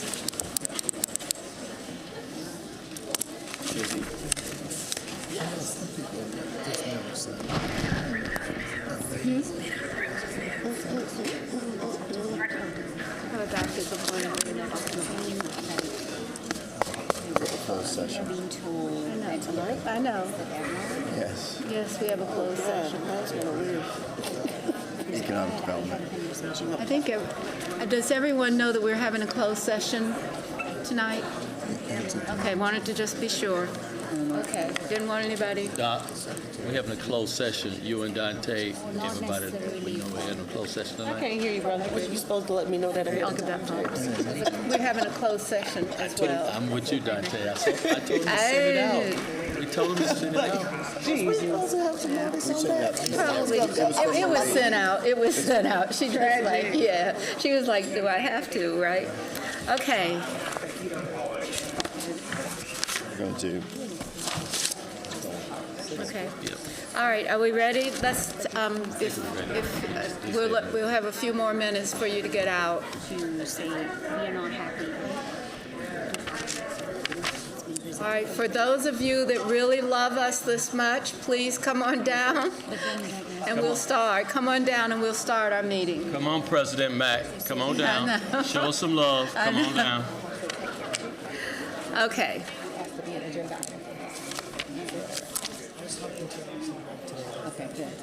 Okay, before we begin our discussion and vote on consent items, there is one property transaction on the agenda that has been settled. It is item 36, so you can have that and make sure that that's done. And let's see, is this Harrisburg Road as well? Harrisburg Road Shared Youth Path, Winterwood to Sam D. What is Yes, ma'am, that one's settled, and there's 3 that are deferred. Okay, so those have been settled, and so then items 33 and 34? And 35. Yes, ma'am, 33, 34, and 35 are deferred. Deferred. Okay, does everybody have that? Okay, as long as the clerk has it, I think we're all in good shape. So do I have a motion to approve any of the remaining I can't even talk anymore. Consent agenda items 13 through 38, with the exceptions of those that we just spoke with. Yes, Ms. Oh, we need to recuse Mr. Mitchell. I can't remember why. Mayor and Council, if you all can recuse me on item 22, please. 22. Second. Okay, we have a motion and a second to excuse Mr. Mitchell. All in favor, say aye. Aye. No one opposed? Hearing no one opposed, you're excused. Okay, thank you very much. Okay, so now, did we cover all of the remaining? So, Madam Mayor, thank you. I've gotten a chance to speak to several of you this evening. I believe Mr. Councilmember Masuea Arias has a few questions. Okay, let's go for it. Thank you, Madam Mayor. I have some questions regarding Agenda Item 13, the 2025 Urban Area Security Initiative Grant. Thank you so much, Marie, for talking to me about this, but I just want to put it on the record and make sure the community is clear what this DHS grant does and does not do. So what is the grant funding to be used toward? And please clarify that the funding Charlotte is receiving is not going toward any immigration enforcement. And can you also clarify how much of these grant funds equipment versus training, specifically what surveillance technologies are included, And these are federal funds and not city funds. Correct, federal funds. And yes, thank you for a chance to highlight this collaborative effort. So this is the Uwasi region is 10 counties that we come together with, and they do a lot of exciting things. Some of them are privileged because we don't want to highlight our risks. They routinely take risks assessments and hazard assessments and develop disaster preparedness plans and exercises. I don't have the details of what this is specific is going to be spent on. As example, in the past, these monies have been invested in things like our public radio system that allows us, not only our police and fire are on it, but they also across the region, and then helps us bridge when we're all responding from different jurisdictions. So that's an example, but it's really for disaster preparedness, hazard mitigation. I appreciate that. I just wanted my colleagues to level set, don't want a headline to go in the media saying Charlotte approves a DHS grant and think that it's regarding immigration. So the other question I have, if I may, is on agenda item 28, SEAP plus implementation consulting services. So we're estimating $200,000 annually in consulting. And I want to know how many of these professional consultants are based locally and how much of this funding is directed toward implementation in historically heat-burdened neighborhoods, which are typically black and brown, low-income neighborhoods. And do we have measurable interim impacts before 2030? Thank you for that. And to your first part of that question, 5 of these different vendors have a local presence, key staff that are locally based. And this is a own cost, so there's not specific, like we know we're going to do $200,000 this year for this, but they are planning to use them towards the green print projects within the corridors where they do environmental justice blueprint assessments. So that is one of the projects they're planning on. This is by PAYGO, so it's that what we talked about earlier, one-time money. So it's set aside for projects as they come up to make sure we have environmental focus on it. And this one is not specific to the tree canopy, but to your point, they are now using those types of assessments in terms of, you know, where the least amount of tree canopy is or the most heat index. So those are factors that are coming into play now. Thank you so much, Marie. Madam Mayor, that's it. Thank you. All right. Are there any other questions from consent agenda items? Hearing none. Let's see, do we have to make a motion for this? We have a motion? We need a motion. Okay, let's do a motion for items 13 through 38. I believe those were the ones that... Yes, ma'am. 13 through 38 with the exception of 33, 34, 35, and 36. All right. So moved. Second. We have a motion and a second. All in favor, please raise your hands. Anyone not, or anyone else? Okay, so we have one. Opposed. Anyone opposed? Anybody opposed? Okay, I don't think we have anyone opposed. So that passes. Thank you. So now we're going to open the public hearing on the R. Kent and Gertrude Inn Blair House Historic Landmark Designation. Madam Clerk, do we have any speakers for this item? Ma'am. We have no speakers. We have a motion? Second. And a second. Any questions? Any questions? Was seconded by Ms. Councilmember Owens. Okay. Okay, yeah, the second was Ms. Owens. Okay, so we have a motion to close the public hearing and adopt an ordinance with an effective date of February 23rd, 2026, designating the property as I spoke before, R. Kent and Gertrude Inn Blair House. All in favor?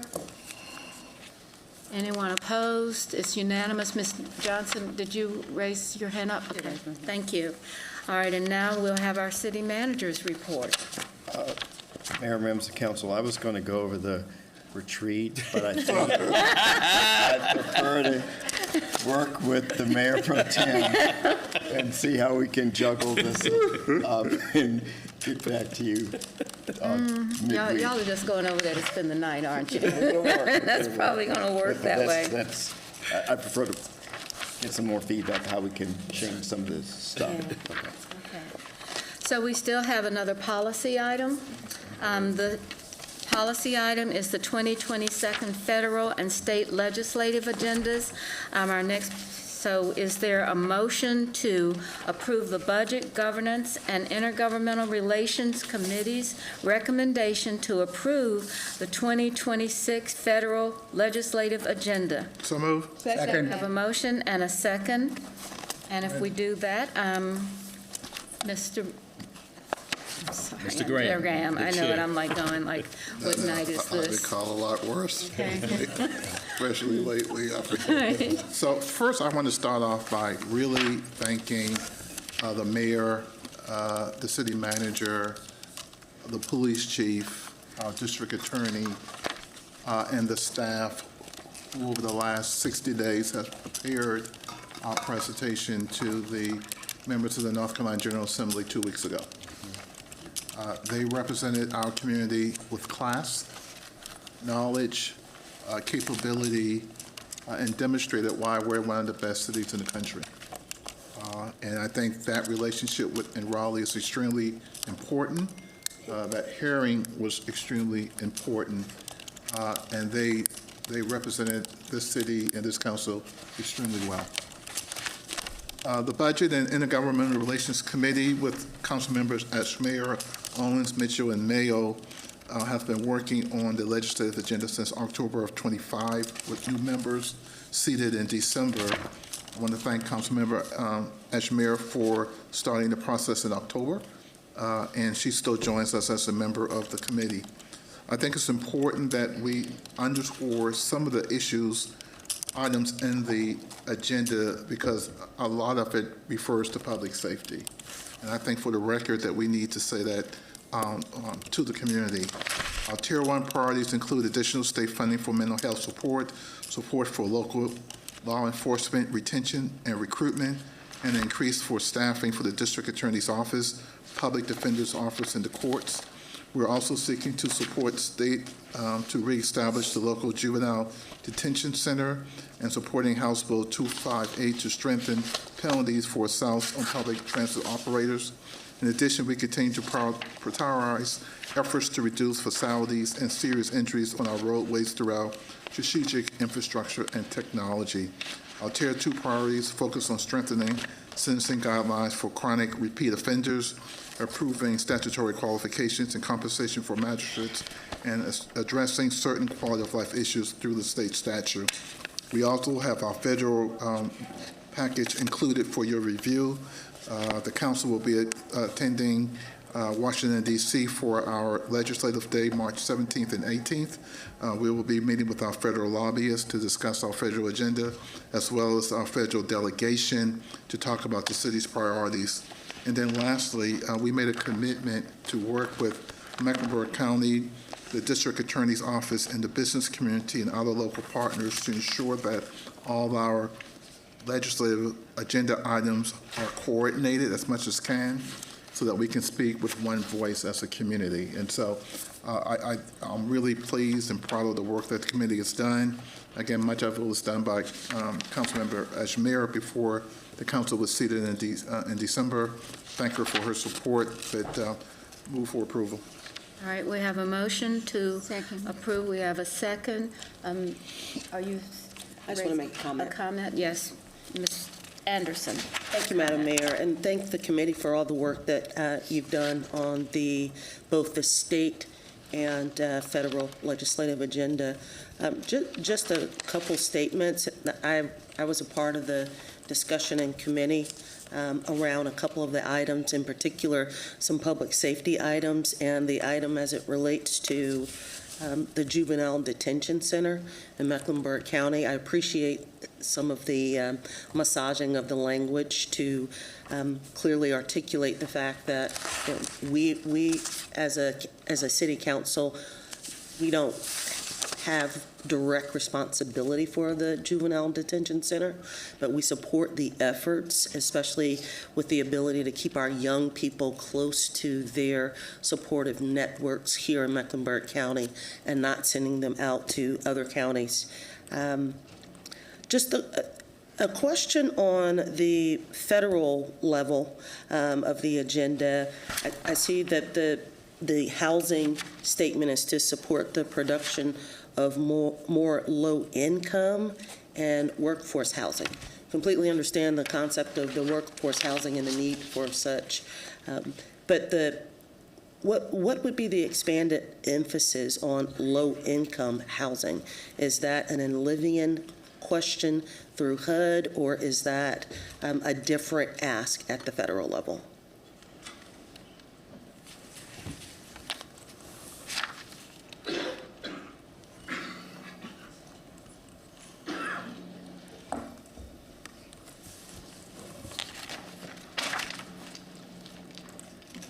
Thank you, Councilmember Anderson. So this language is consistent with the past several federal legislative agendas. If you dig a little bit deeper, we talked about three things when it came to the federal agenda related to housing. It's reversing the regulatory changes around the continuum of care change, which impacts our folks who are closest to becoming unhoused. So that is one piece and a reason for that language. We also are supporting reauthorizing home improvements and investments. That's about home ownership. So not simply in the lower income bracket. And then third, supporting the bipartisan road to housing bill. So the emphasis on low income focuses more on the continuum of care portion, but it has also been consistent with our language over the past several years. Thank you for that that explanation and added dimension, because it was unclear just through that one line item as to what we meant by low-income housing. Sure. Thank you very much. Thank you, Madam Mayor. All right, I think we have a motion on the floor. And, Ms. Admira. Yes, thank you, Madam Mayor. Councilmember Graham, Committee Chair, did a great job summarizing what we are asking from Raleigh as well as DC. And also he mentioned about the hearing, and you all did a great job. Chief Harrison did an excellent job at the hearing in Raleigh earlier this month.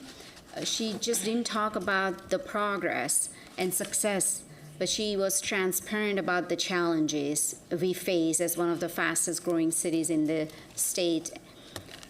And some of the challenges that she mentioned and some of the things that she was requesting is part of our state legislative agenda, specifically when it comes to public safety, like reestablishing juvenile detention facility here locally, increasing the pay for our officers, as well as getting support for our courts, our public defender's office, as well as district attorney's office. And I believe that kind of honesty builds trust and helps us solve problems together with the state's partnership.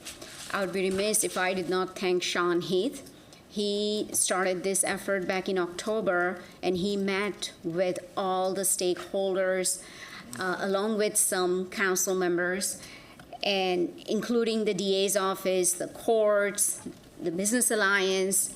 And I know that he has met with at least 15 to 20 stakeholders group in less than 2 months before he presented this comprehensive state legislative agenda focused on public safety. So thank you, Sean. Also, Sarah, thank you for your advocacy, not just on the public safety, but just overall, both federal and state legislative agenda. Certainly appreciate. And I also appreciate how as the region, we will be speaking with one voice, as Councilmember Graham mentioned, because we want to make sure that some of these priorities are reflected, not just for the city, but as well as the county, the Business Alliance, the DA's office, so that we can get meaningful progress done. Thank you. All right, any other comments? I think we already have a motion on the floor. All in favor? Aye. Okay, thank you very much. The next item that we have is a business item, and it's initial finding resolution for an installment financing contract for equipment and facilities.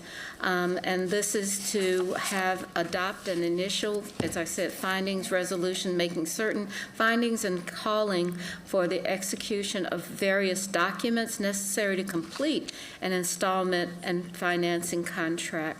So adopt a motion, item B of this item is adopt a resolution setting a public hearing for March 9th, 2026 for an installment financing contract not to exceed $120 million.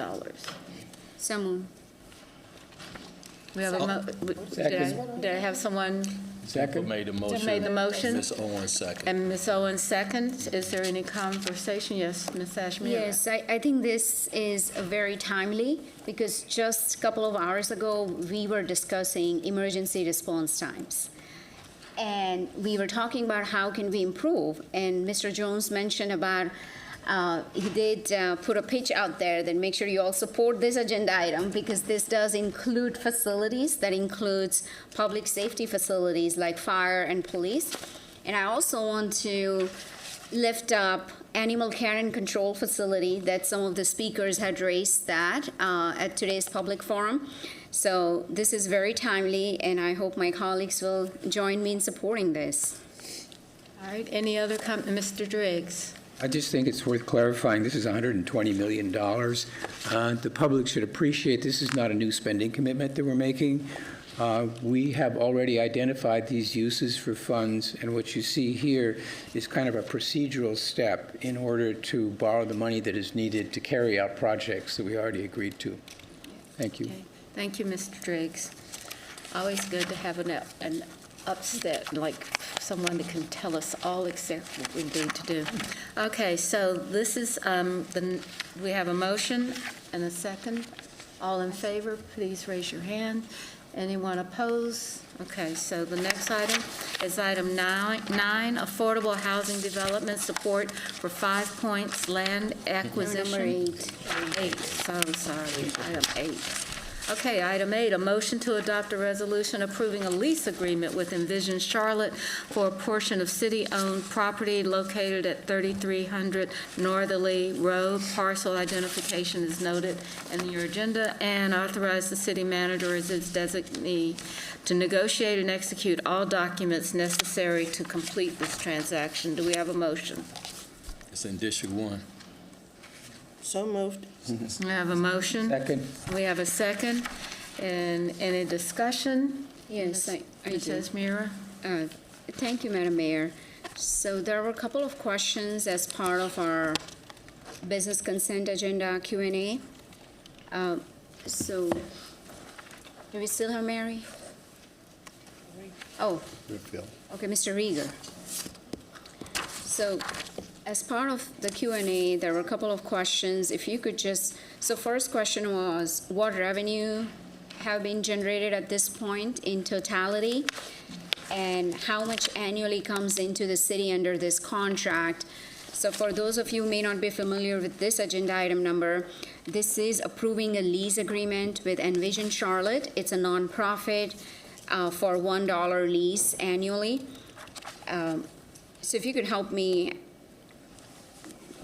Sure. Phil Rieger, General Services Director. Good question, Ms. Esmira. From a revenue perspective, I believe over the 4 years that we've collected revenue from this, the sum total is less than $20,000. I believe it's $19,500. $19,125. And I believe the high, the annual high is about $9,000. $9,000 early on. We maybe only collected $2,500 a year from the property. So this is for to help advance the circular economy. It's taking in wood waste at our Statesville landfill, processing that wood waste, and finding reuses for it. So that's what this is. Yes, I remember when this project was started and we wanted to implement the circular economy, and we wanted to partner with a nonprofit who would help us do that. And I know there were some questions and concerns around why pick this organization over the other. Was there an RFQ done before the lease renewal was sent out? No, we To see didn't. if there were any nonprofits? No, this is a renewal of the lease. This was not RFQ'd or RFP'd. So do we know if there are any other organizations who would be interested, who would help us advance circular economy concept? Because I understand the work that Envision Charlotte does. I think they are a great partner, and they certainly help us with our CEP goals. But I also wanted to see if there were other organizations who operate in this space who would be interested in similar partnership with the city. I'm not aware of any. We did not put this out for RFP. Well, that's all I have. Thank you. All right. Ms. Johnson? Thank you, and thank you for your questions, Councilwoman Ajmera. I have a question. So this says property on Northerly Road. So this is in addition to the building that they have on Louise? Yes, ma'am. This is the old Statesville landfill. And so the Innovation Barn is on Louise Avenue, and that's sort of the home base for Envision Charlotte, where they do their circular economy programming. But in addition to that, we lease them a space at the Statesville landfill. It's a landfill that has very few uses. And they sublet this to what was originally one of their tenants at the Innovation Barn. And again, they are basically reclaiming wood products from various different activities around Charlotte, whether it's storm debris, it could be wood waste from other activities as well. Okay, thank you. And I agree, they do great work over at the Innovation Barn. But I have a question on how long they've had a $1 lease for both locations. Because we do have other nonprofits that approach us a lot, and they're not able to get this type of deal. So I'd like to know how long they've had a $1 lease for both locations, what that square footage is, what that looks like. Because I know that they're able to sublet to other organizations. So we've really given this nonprofit organization a leg up in the community. And so if we're looking at it from an equitable perspective, we should be asking those questions. How long they've had this lease, what that plan is. I believe the Innovation Barn, is it 50,000 square feet, something like that? The Innovation Barn is 15,000 square feet. 15,000, okay. So, yeah, if we could get that information, how long they've had that lease, when the lease is up for renewal, and, yeah, just some information and the market value, I guess, of these two properties. I can tell you that they've had the lease at Statesville landfill since 2020. Okay. Last June, we renewed the lease at the Innovation Barn. And so they've had that lease for over 5 years. And we renewed it for how long? How long was the renewal? The renewal was for 5 years with 2 renewable options for additional 5 years. Okay. Do we know if there are any other nonprofits that have an arrangement where they have a lease for $1? Yes, we have other nonprofits that have leases with the city for $1. Can we get that list? I know we've asked those questions before, but if Yes, ma'am, we get can that list. reproduce that list for you. Thank you. Thank you.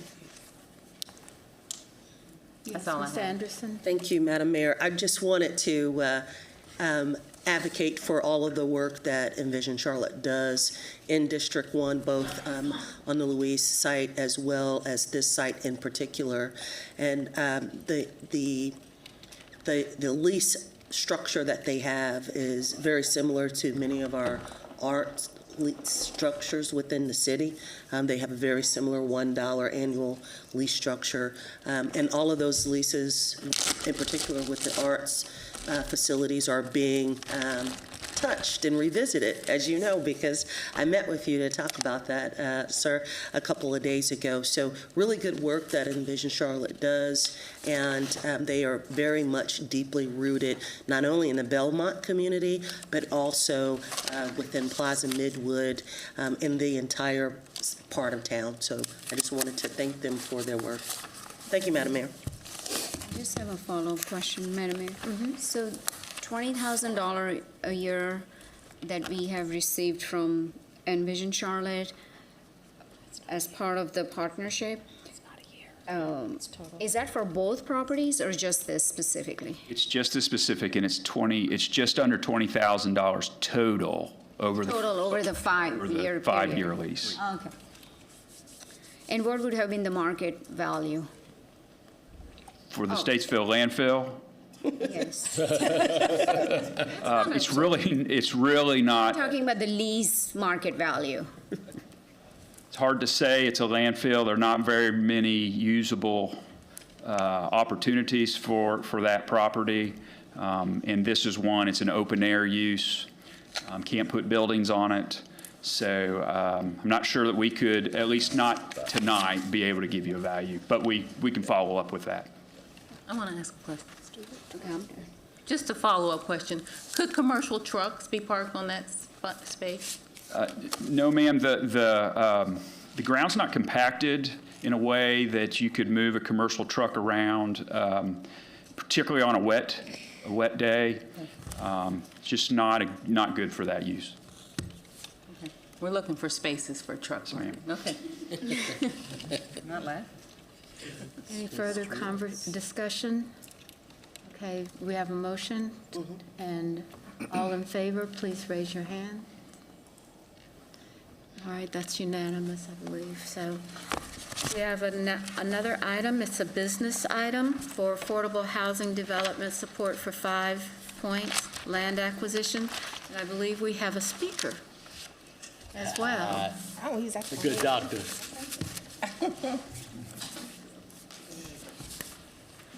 Won't keep you long. I heard you mention closed sessions. It will be a late night. Appreciate the love. Mayor, members of council, Mr. Manager, staff, thank you for your ongoing work that you do for this city.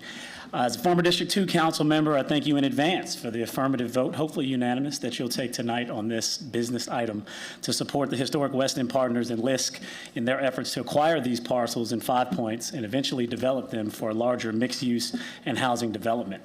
This funding and the future development it will support will be a catalyst in ongoing efforts to add valuable gathering spaces, add needed business opportunities to the corridor, and of course, affordable housing. James Mitchell's here with you on the dais with Malcolm Graham. Al Austin was here earlier, so I hope you can appreciate the continuity and leadership over 25 years in making sure public dollars continue to lead as private investment always follows in District 2.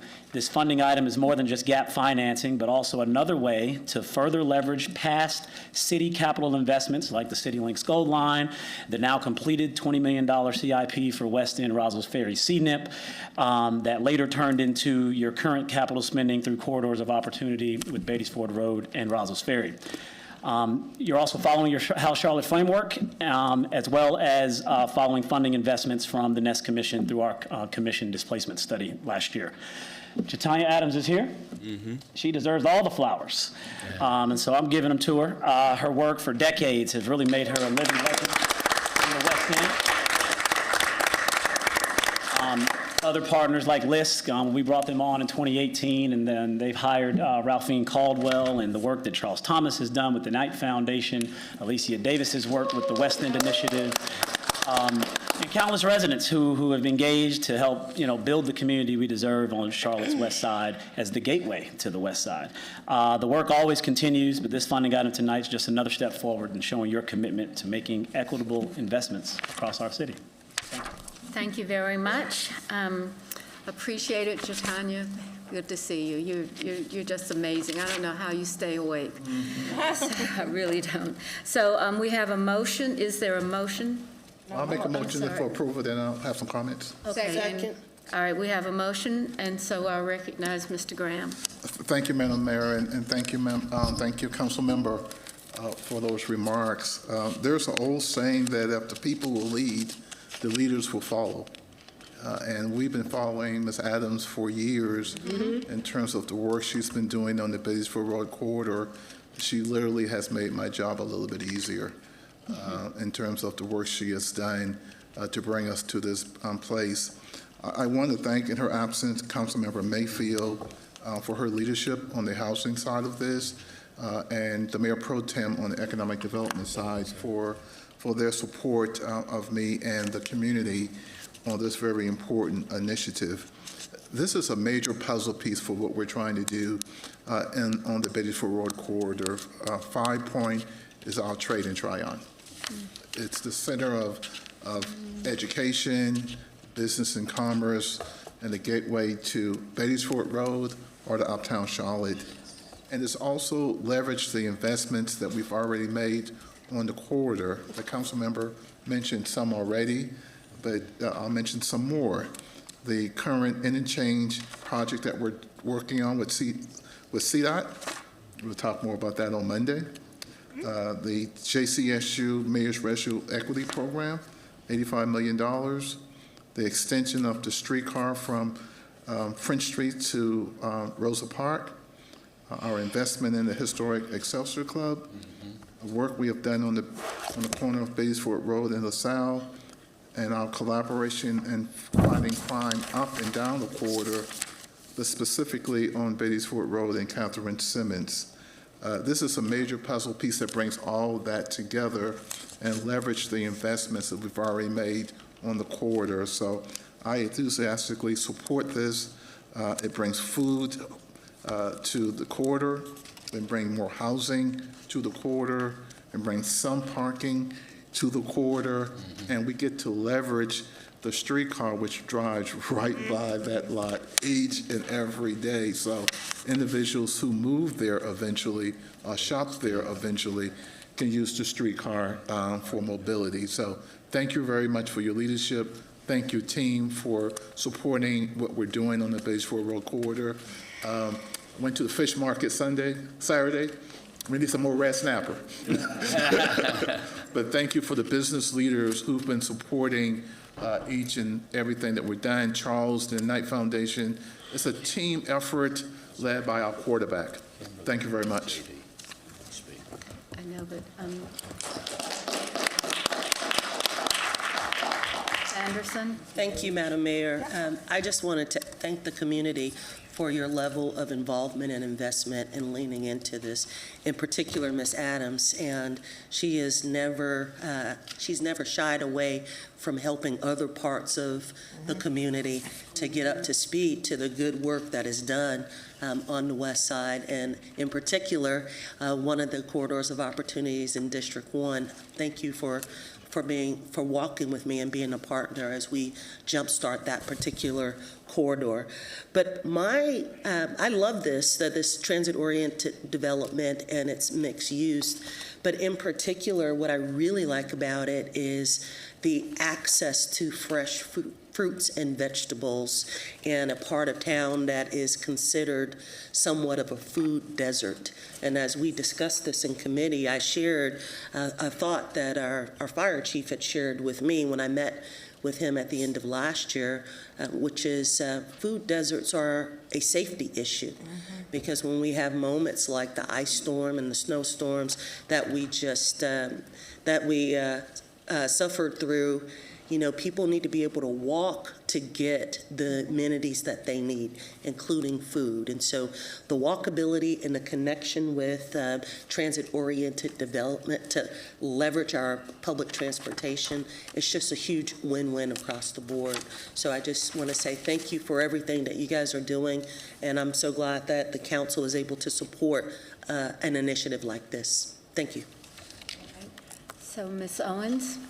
Yeah, thank you, Mayor. I'll be brief and say that this is one of the types of projects that really brought me to want to serve as a public servant, and I'm delighted to have such an early opportunity to lend my vote of approval in favor of something that really meets a lot of my personal priorities. I grew up, and my mom still lives in a food desert, and unless you've had Dollar General be your only local grocer, you can well appreciate what it is to have access now to fresh food. And that's just huge. It's outcome determinative, it's health determinative, and it's really an exciting facet of this project, and I share Councilmember Anderson's good thoughts on it. So I'm wholeheartedly in favor of this. Thank you. JD? Thank you, Madam Mayor. I absolutely love this project because earlier when we were talking about I-77, we were talking about how growth oftentimes harms folks, especially predominantly colored communities. But this is a project that is sustainable growth that allows Black and brown communities to prosper, particularly in a historically Black area of Charlotte, the historic West End. And this is a mixed-use, mixed-income development along transit. What does that mean? That means housing, near opportunity, it means walkable retail, and it means a co-op grocery store led by the neighbors. And it means affordability is built into the community, and it's not an afterthought from the community. And I think it means also that Black and brown residents who built this community have a pathway to remain in it as investment arrives and it will not displace them. And I also think this does not happen by accident. This happens through strong business district organizations like Historic West End Partners, led by the great Tanya Adams. And I especially just want to recognize your leadership, your vision, and your persistence has been central to moving this forward. So I'm delighted, and I'm delighted that our housing committee was able to move this forward in front of council, and I'm super excited to vote on this. Thank you. All right, our next opportunity for recognition for you is from Dimple Ashmira. Ms. Ashmira. Thank you, Madam Mayor. First, I want to thank both committees. This was in the Housing Committee as well as Economic Development Committee because it's multifaceted. We are looking at affordable housing, co-op, as well as incubator space. So we are not just building affordable housing, but really building enabling small businesses to scale up. So I appreciate the collaborative partnership here of Ms. Adams, Charles Thomas, LISC, and all the organizations that have been part of this. I know Ms. Adams has been working on this for almost a decade now, and I certainly appreciate your leadership on this. I hope that you will mentor other neighborhood leaders in the city, because this is a model that we want to replicate in other parts of the city, especially in underinvested areas historically, and how we can bring opportunities and how we can build affordable housing as part of the overall development so that we are also creating upward mobility. So I appreciate your work and love to see more. Thank you. All right. Joy? Thank you. I love to echo what my peer said as well. Very excited for y'all. I think this is a great opportunity. Really shows what a community can do together when they rally behind an idea and a leader who is so innovative.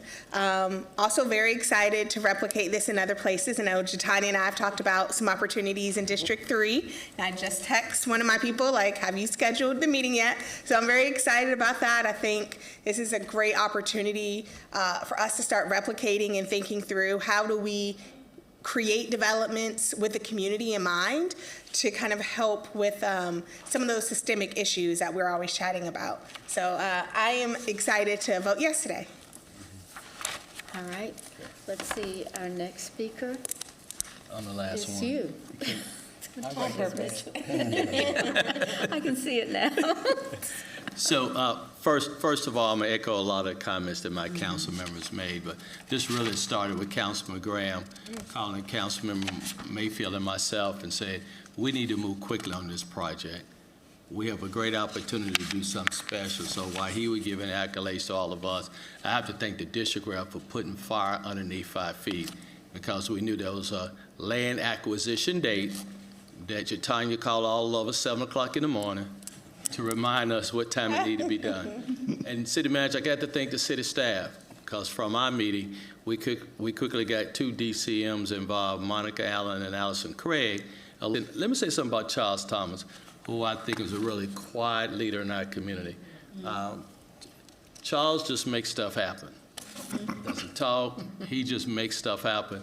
Charles, we appreciate you, your passion in the corridor, and continue to be a good corporate partner for us.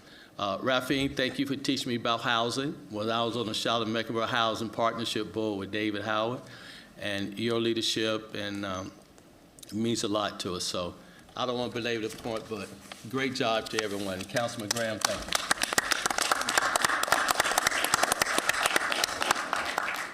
I believe we need to have a motion. We got one more We speaker. already did. I didn't see Ms. Johnson. Who's another? District 2 center stage tonight. You know, I want you to see how he writes, because I cannot read what he was just writing, so, Ms. I'm sorry, Johnson, Ms. I'm so Johnson. sorry. That's all right, I'm used to it. That's my Been fault. going on for a long time. But I wanted to ask a question. I noticed in the committee, I voted against it, and you all know that I'm an affordable housing advocate. So I wanted to ask some questions. If Mr. Heath could come up, or someone that city staff that I can ask about the project. Oh, thanks.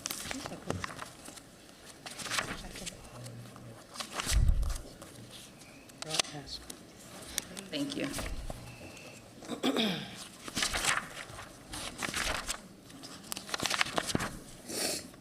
Last week I had to phone a friend, so tonight I brought my wingman up with me.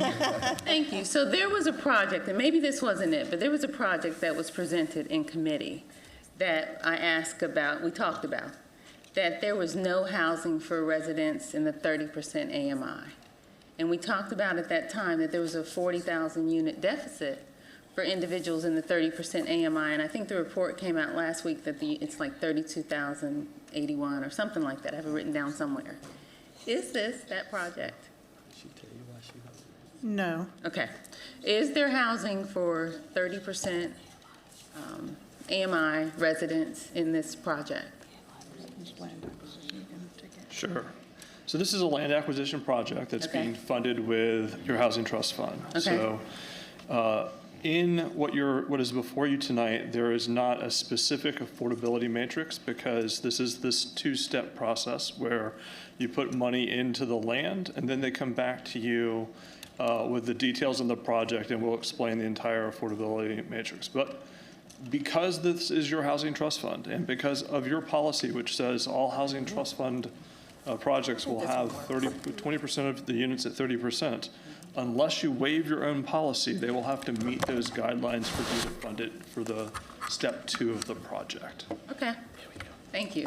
So I want to make sure that there was a project, that was city land was going to be donated for a project, I think, and we talked about there not being any units for 30%. So if this is not it, we can talk about this later before it comes to the agenda.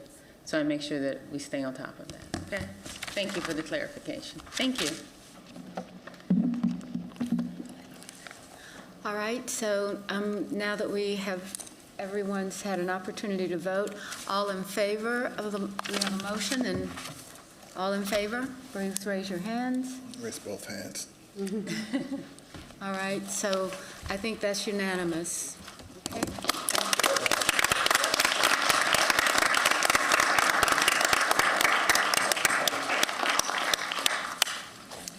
Okay.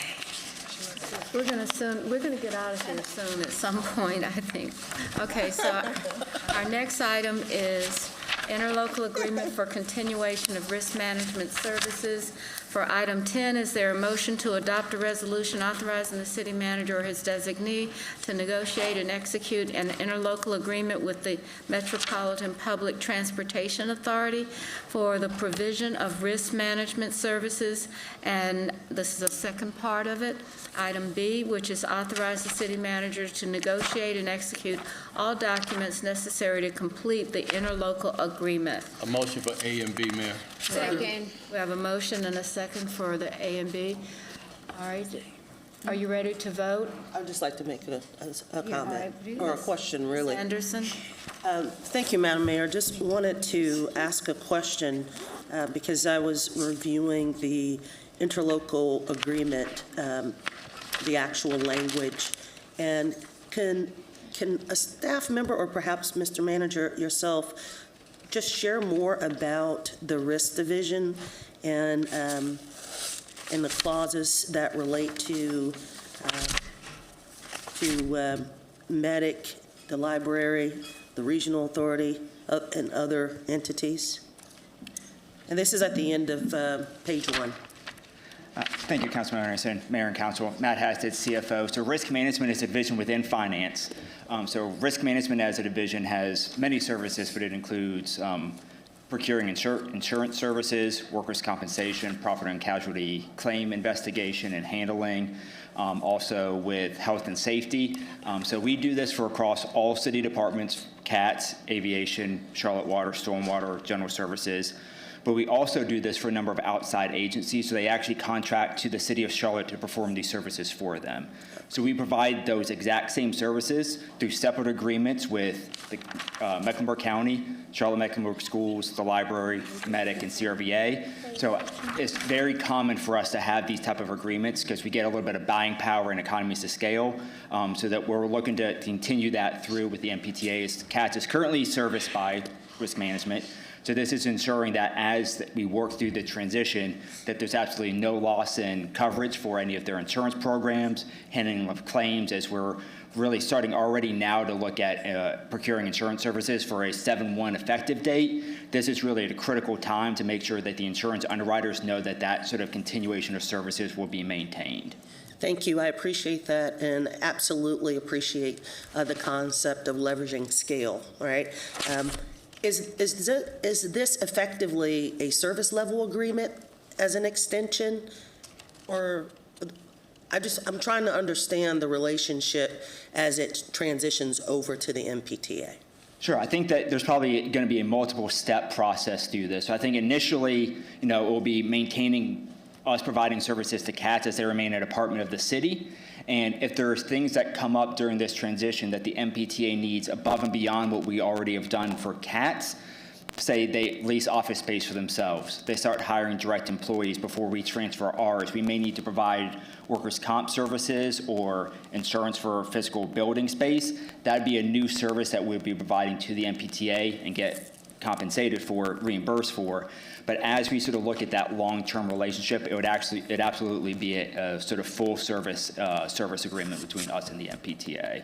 So will this vote tonight then cover any potential addition of scope as you're speaking of, or will it cover a finite level of scope? And any additional scope creep or increase of scope, would it come back to council?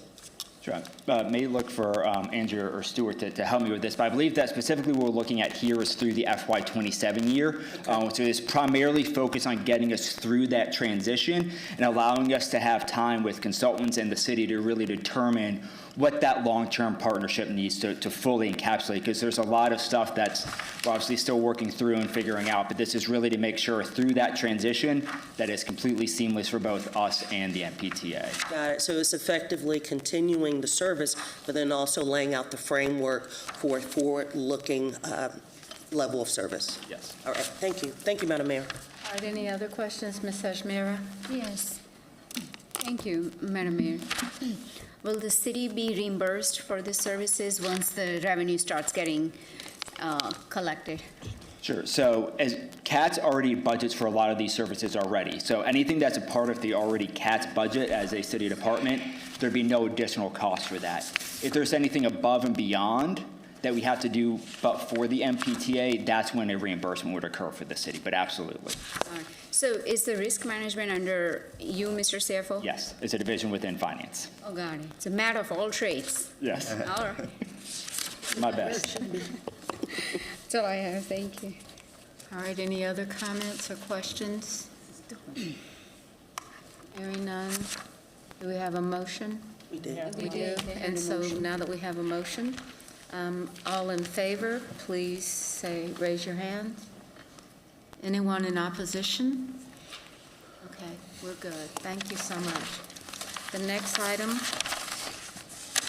this concludes our business items for the vote, but I would like to ask, we talked about at the meetings at the end that we would have everyone have an opportunity to speak about whatever is going on, and so I thought we would do this before we go into the closed session, and I think we said we'd do 3 minutes, no more than 3 minutes for each person. So if we can start, Ms. Ajmera, would you be willing to start on this? Give me a minute to think about it. You need a minute? All right, well, Ms. Johnson, would you like to start? Give me a minute, too. Okay.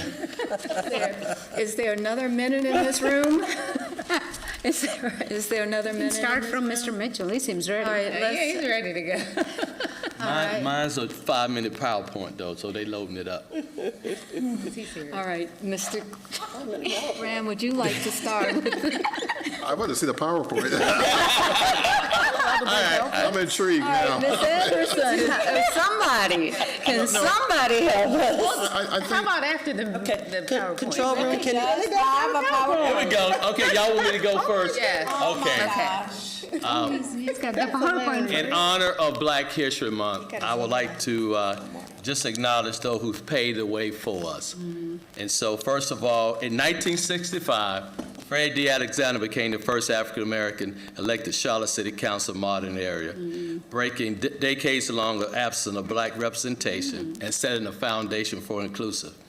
In 1977, when district representation was implemented, Charlie Danley, Ron Leeper became the first district representative. District 2, Charlie Danley.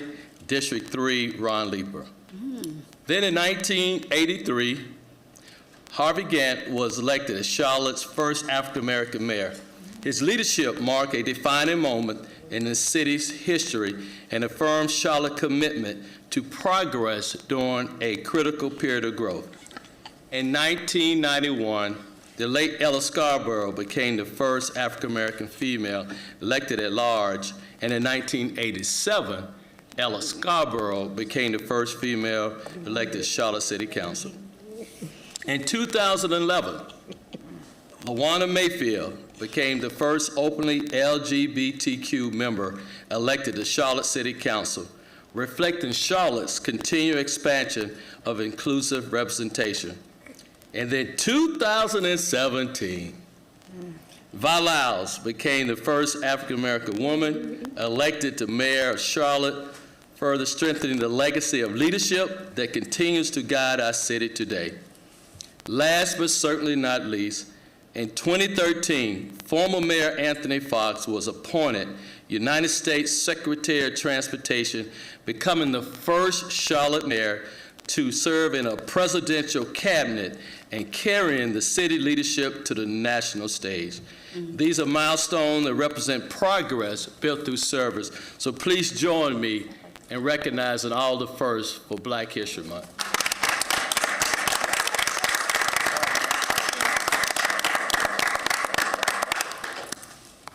Okay, can you write the next person that you'd like to? He has loops like that, like that. So, okay. Ms. Ajmera, Ms. you ready? Ajmera, are you ready? Well, it's hard to follow Mr. Mitchell, but I'll just say that, Mayor, thank you for paving the way for women, especially for women of color in this position. You paved the way for girls. My girls do look up to you, especially my oldest. Recently, for their Black History Month, they were asked to write about leader that they look up to. And Charlotte actually chose you as the first Black mayor. So I just want to tell you that many girls look up to you, and you are seen as a role model. Thank you very much. All right, Ms. Watlington? I just wanted to remind folks that this Saturday, the 28th at 10 a.m. at the University City Regional Library, I'll be hosting a town hall, and we will be following in the footsteps of Councilmember Mayfield's town hall previously, reviewing many of the Northeast and East Side's community area plans, updates related to zoning, stormwater, and other capital projects that are happening there. So please come on out. We want to hear from you, and we want to share some important things with you and have an opportunity to fellowship with each other. You serving food? You know Okay. I eat. Okay, Joy, before we have to stop and go out to eat, Joy. Thank I just you. have my snacks.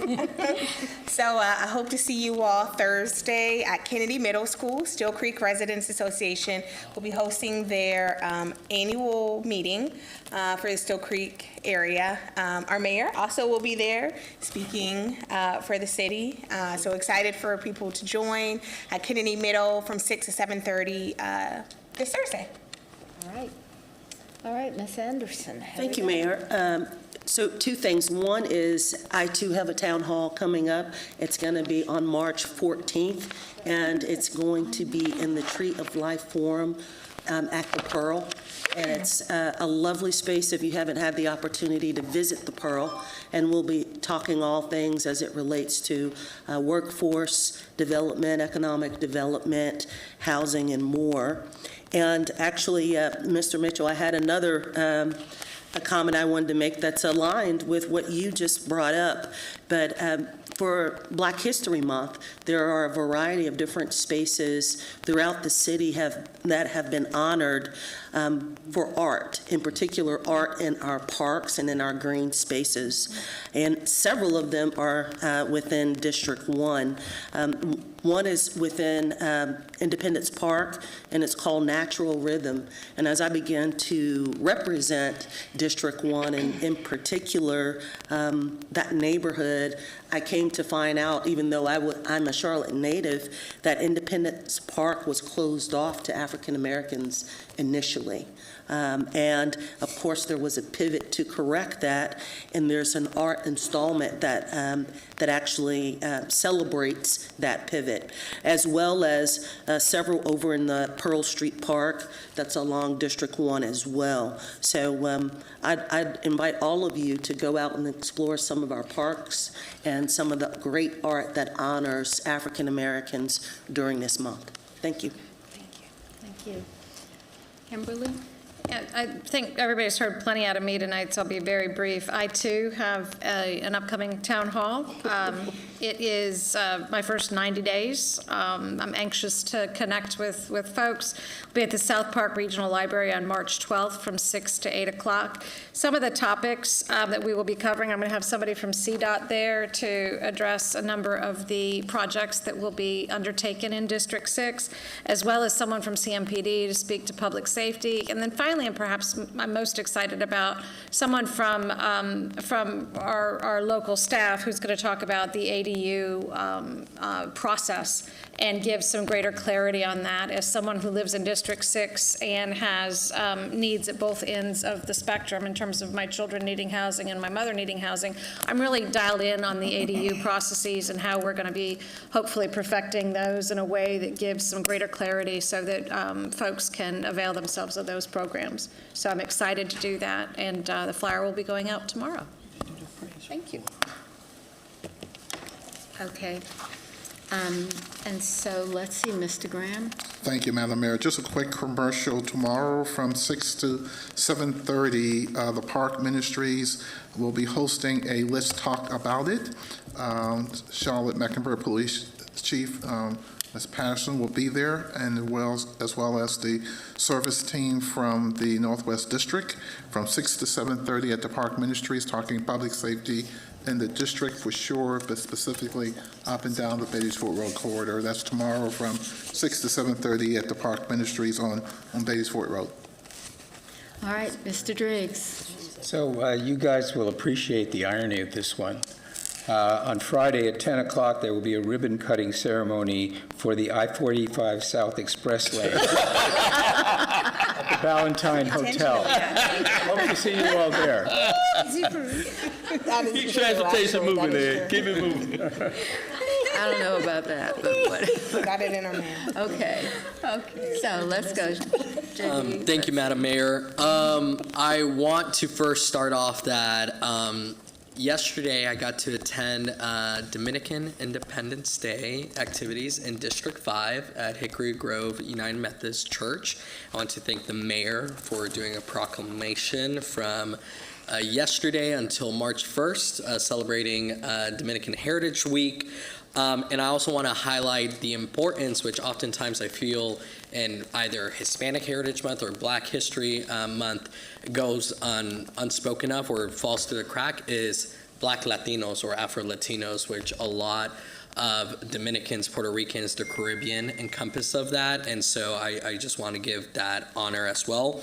And also to support some Black-owned businesses in District 5, we have Miss Didi's Caribbean Kitchen, Island Flavors, Nowell Grocery and Ethiopian Restaurant, and we also have some incredible nonprofits and impact-oriented organizations, Black-owned organizations such as the Frankie May Foundation for Caregivers, Thrive Liberation Community Center, Promise Youth Development, Jumping Dreams, Champions of Change, Educated Hoodlums, which helps out a lot of our BDOs, and Amity Medical Group, all located in District 5 and owned by Black entrepreneurs. And then I also want to invite everyone, and thank you to the planning team for doing this.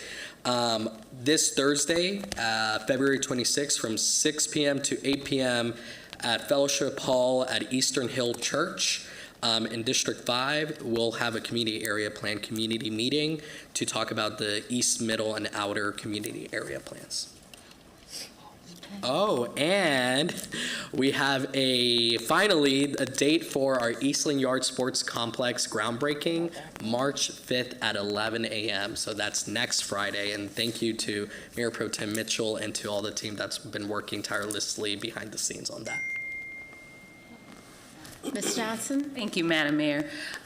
So first of all, I want to thank the city staff for the community area plan meeting that was held in the University City at the University City United Methodist Church. Thank you, Mayor Pro Tem, for being there and taking the lead. Bishop had a report to do, so I wasn't able to attend. So thank you for that, and thank you for city staff and to all those who came out. I heard there was a great crowd, like 60 to 80 people or something? 80 people. So thank you. This delay in our voting was really necessary, so I appreciate that.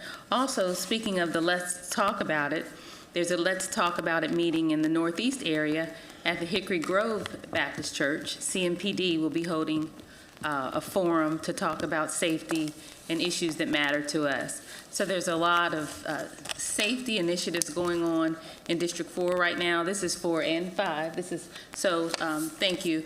I'm also honored to co-host a town hall meeting with Councilmember Ajmira on March 19th at the University City Library. Starts at 5:30, and we will be talking about response times and other issues surrounding safety. So I'm inviting everyone to come out to Town Hall on 319 at University City, the beautiful new library on the lake. Also on 4/2, the University City Partners is hosting a safety forum at the Mecklin Hotel. So we've got quite a few events coming up surrounding safety in and around District 4, so I look forward to that. Lastly, on March 9th, this will be the 6th annual observation or recognition of Brain Injury Awareness Month. March is Brain Injury Awareness Month, so the city, thank you, Madam Mayor and colleagues, we will be recognizing the brave survivors who survived brain injury awareness and reading a proclamation, and the skyline will be lit in those awareness colors of green and blue again for the 6th year. So thank you to Maura at Charlotte City Partners and their support of this initiative, and I'm looking forward to an exciting next couple months. Thank you. I hope that that's something that's informative and as well kind of like to make it possible for us to know each other better. So let's do that again. So now we have a motion. I'm going to ask the city attorney to give us a motion to go into closed session, and then we can move on to the next step. Thank you, Madam Mayor. The motion is to go into closed session pursuant to NCGS 143-318.11A4 to discuss matters relating to the location or expansion of industries or other businesses in Charlotte, including agreement on a tentative list of economic development incentives that may be offered by the public body in negotiations. Okay, we have a motion. All in favor? Motion. Sorry. Somebody needs to make that motion. Second. Okay. You have a second? All in favor? Aye. Everybody, aye. Okay, let's move and see if we can get home.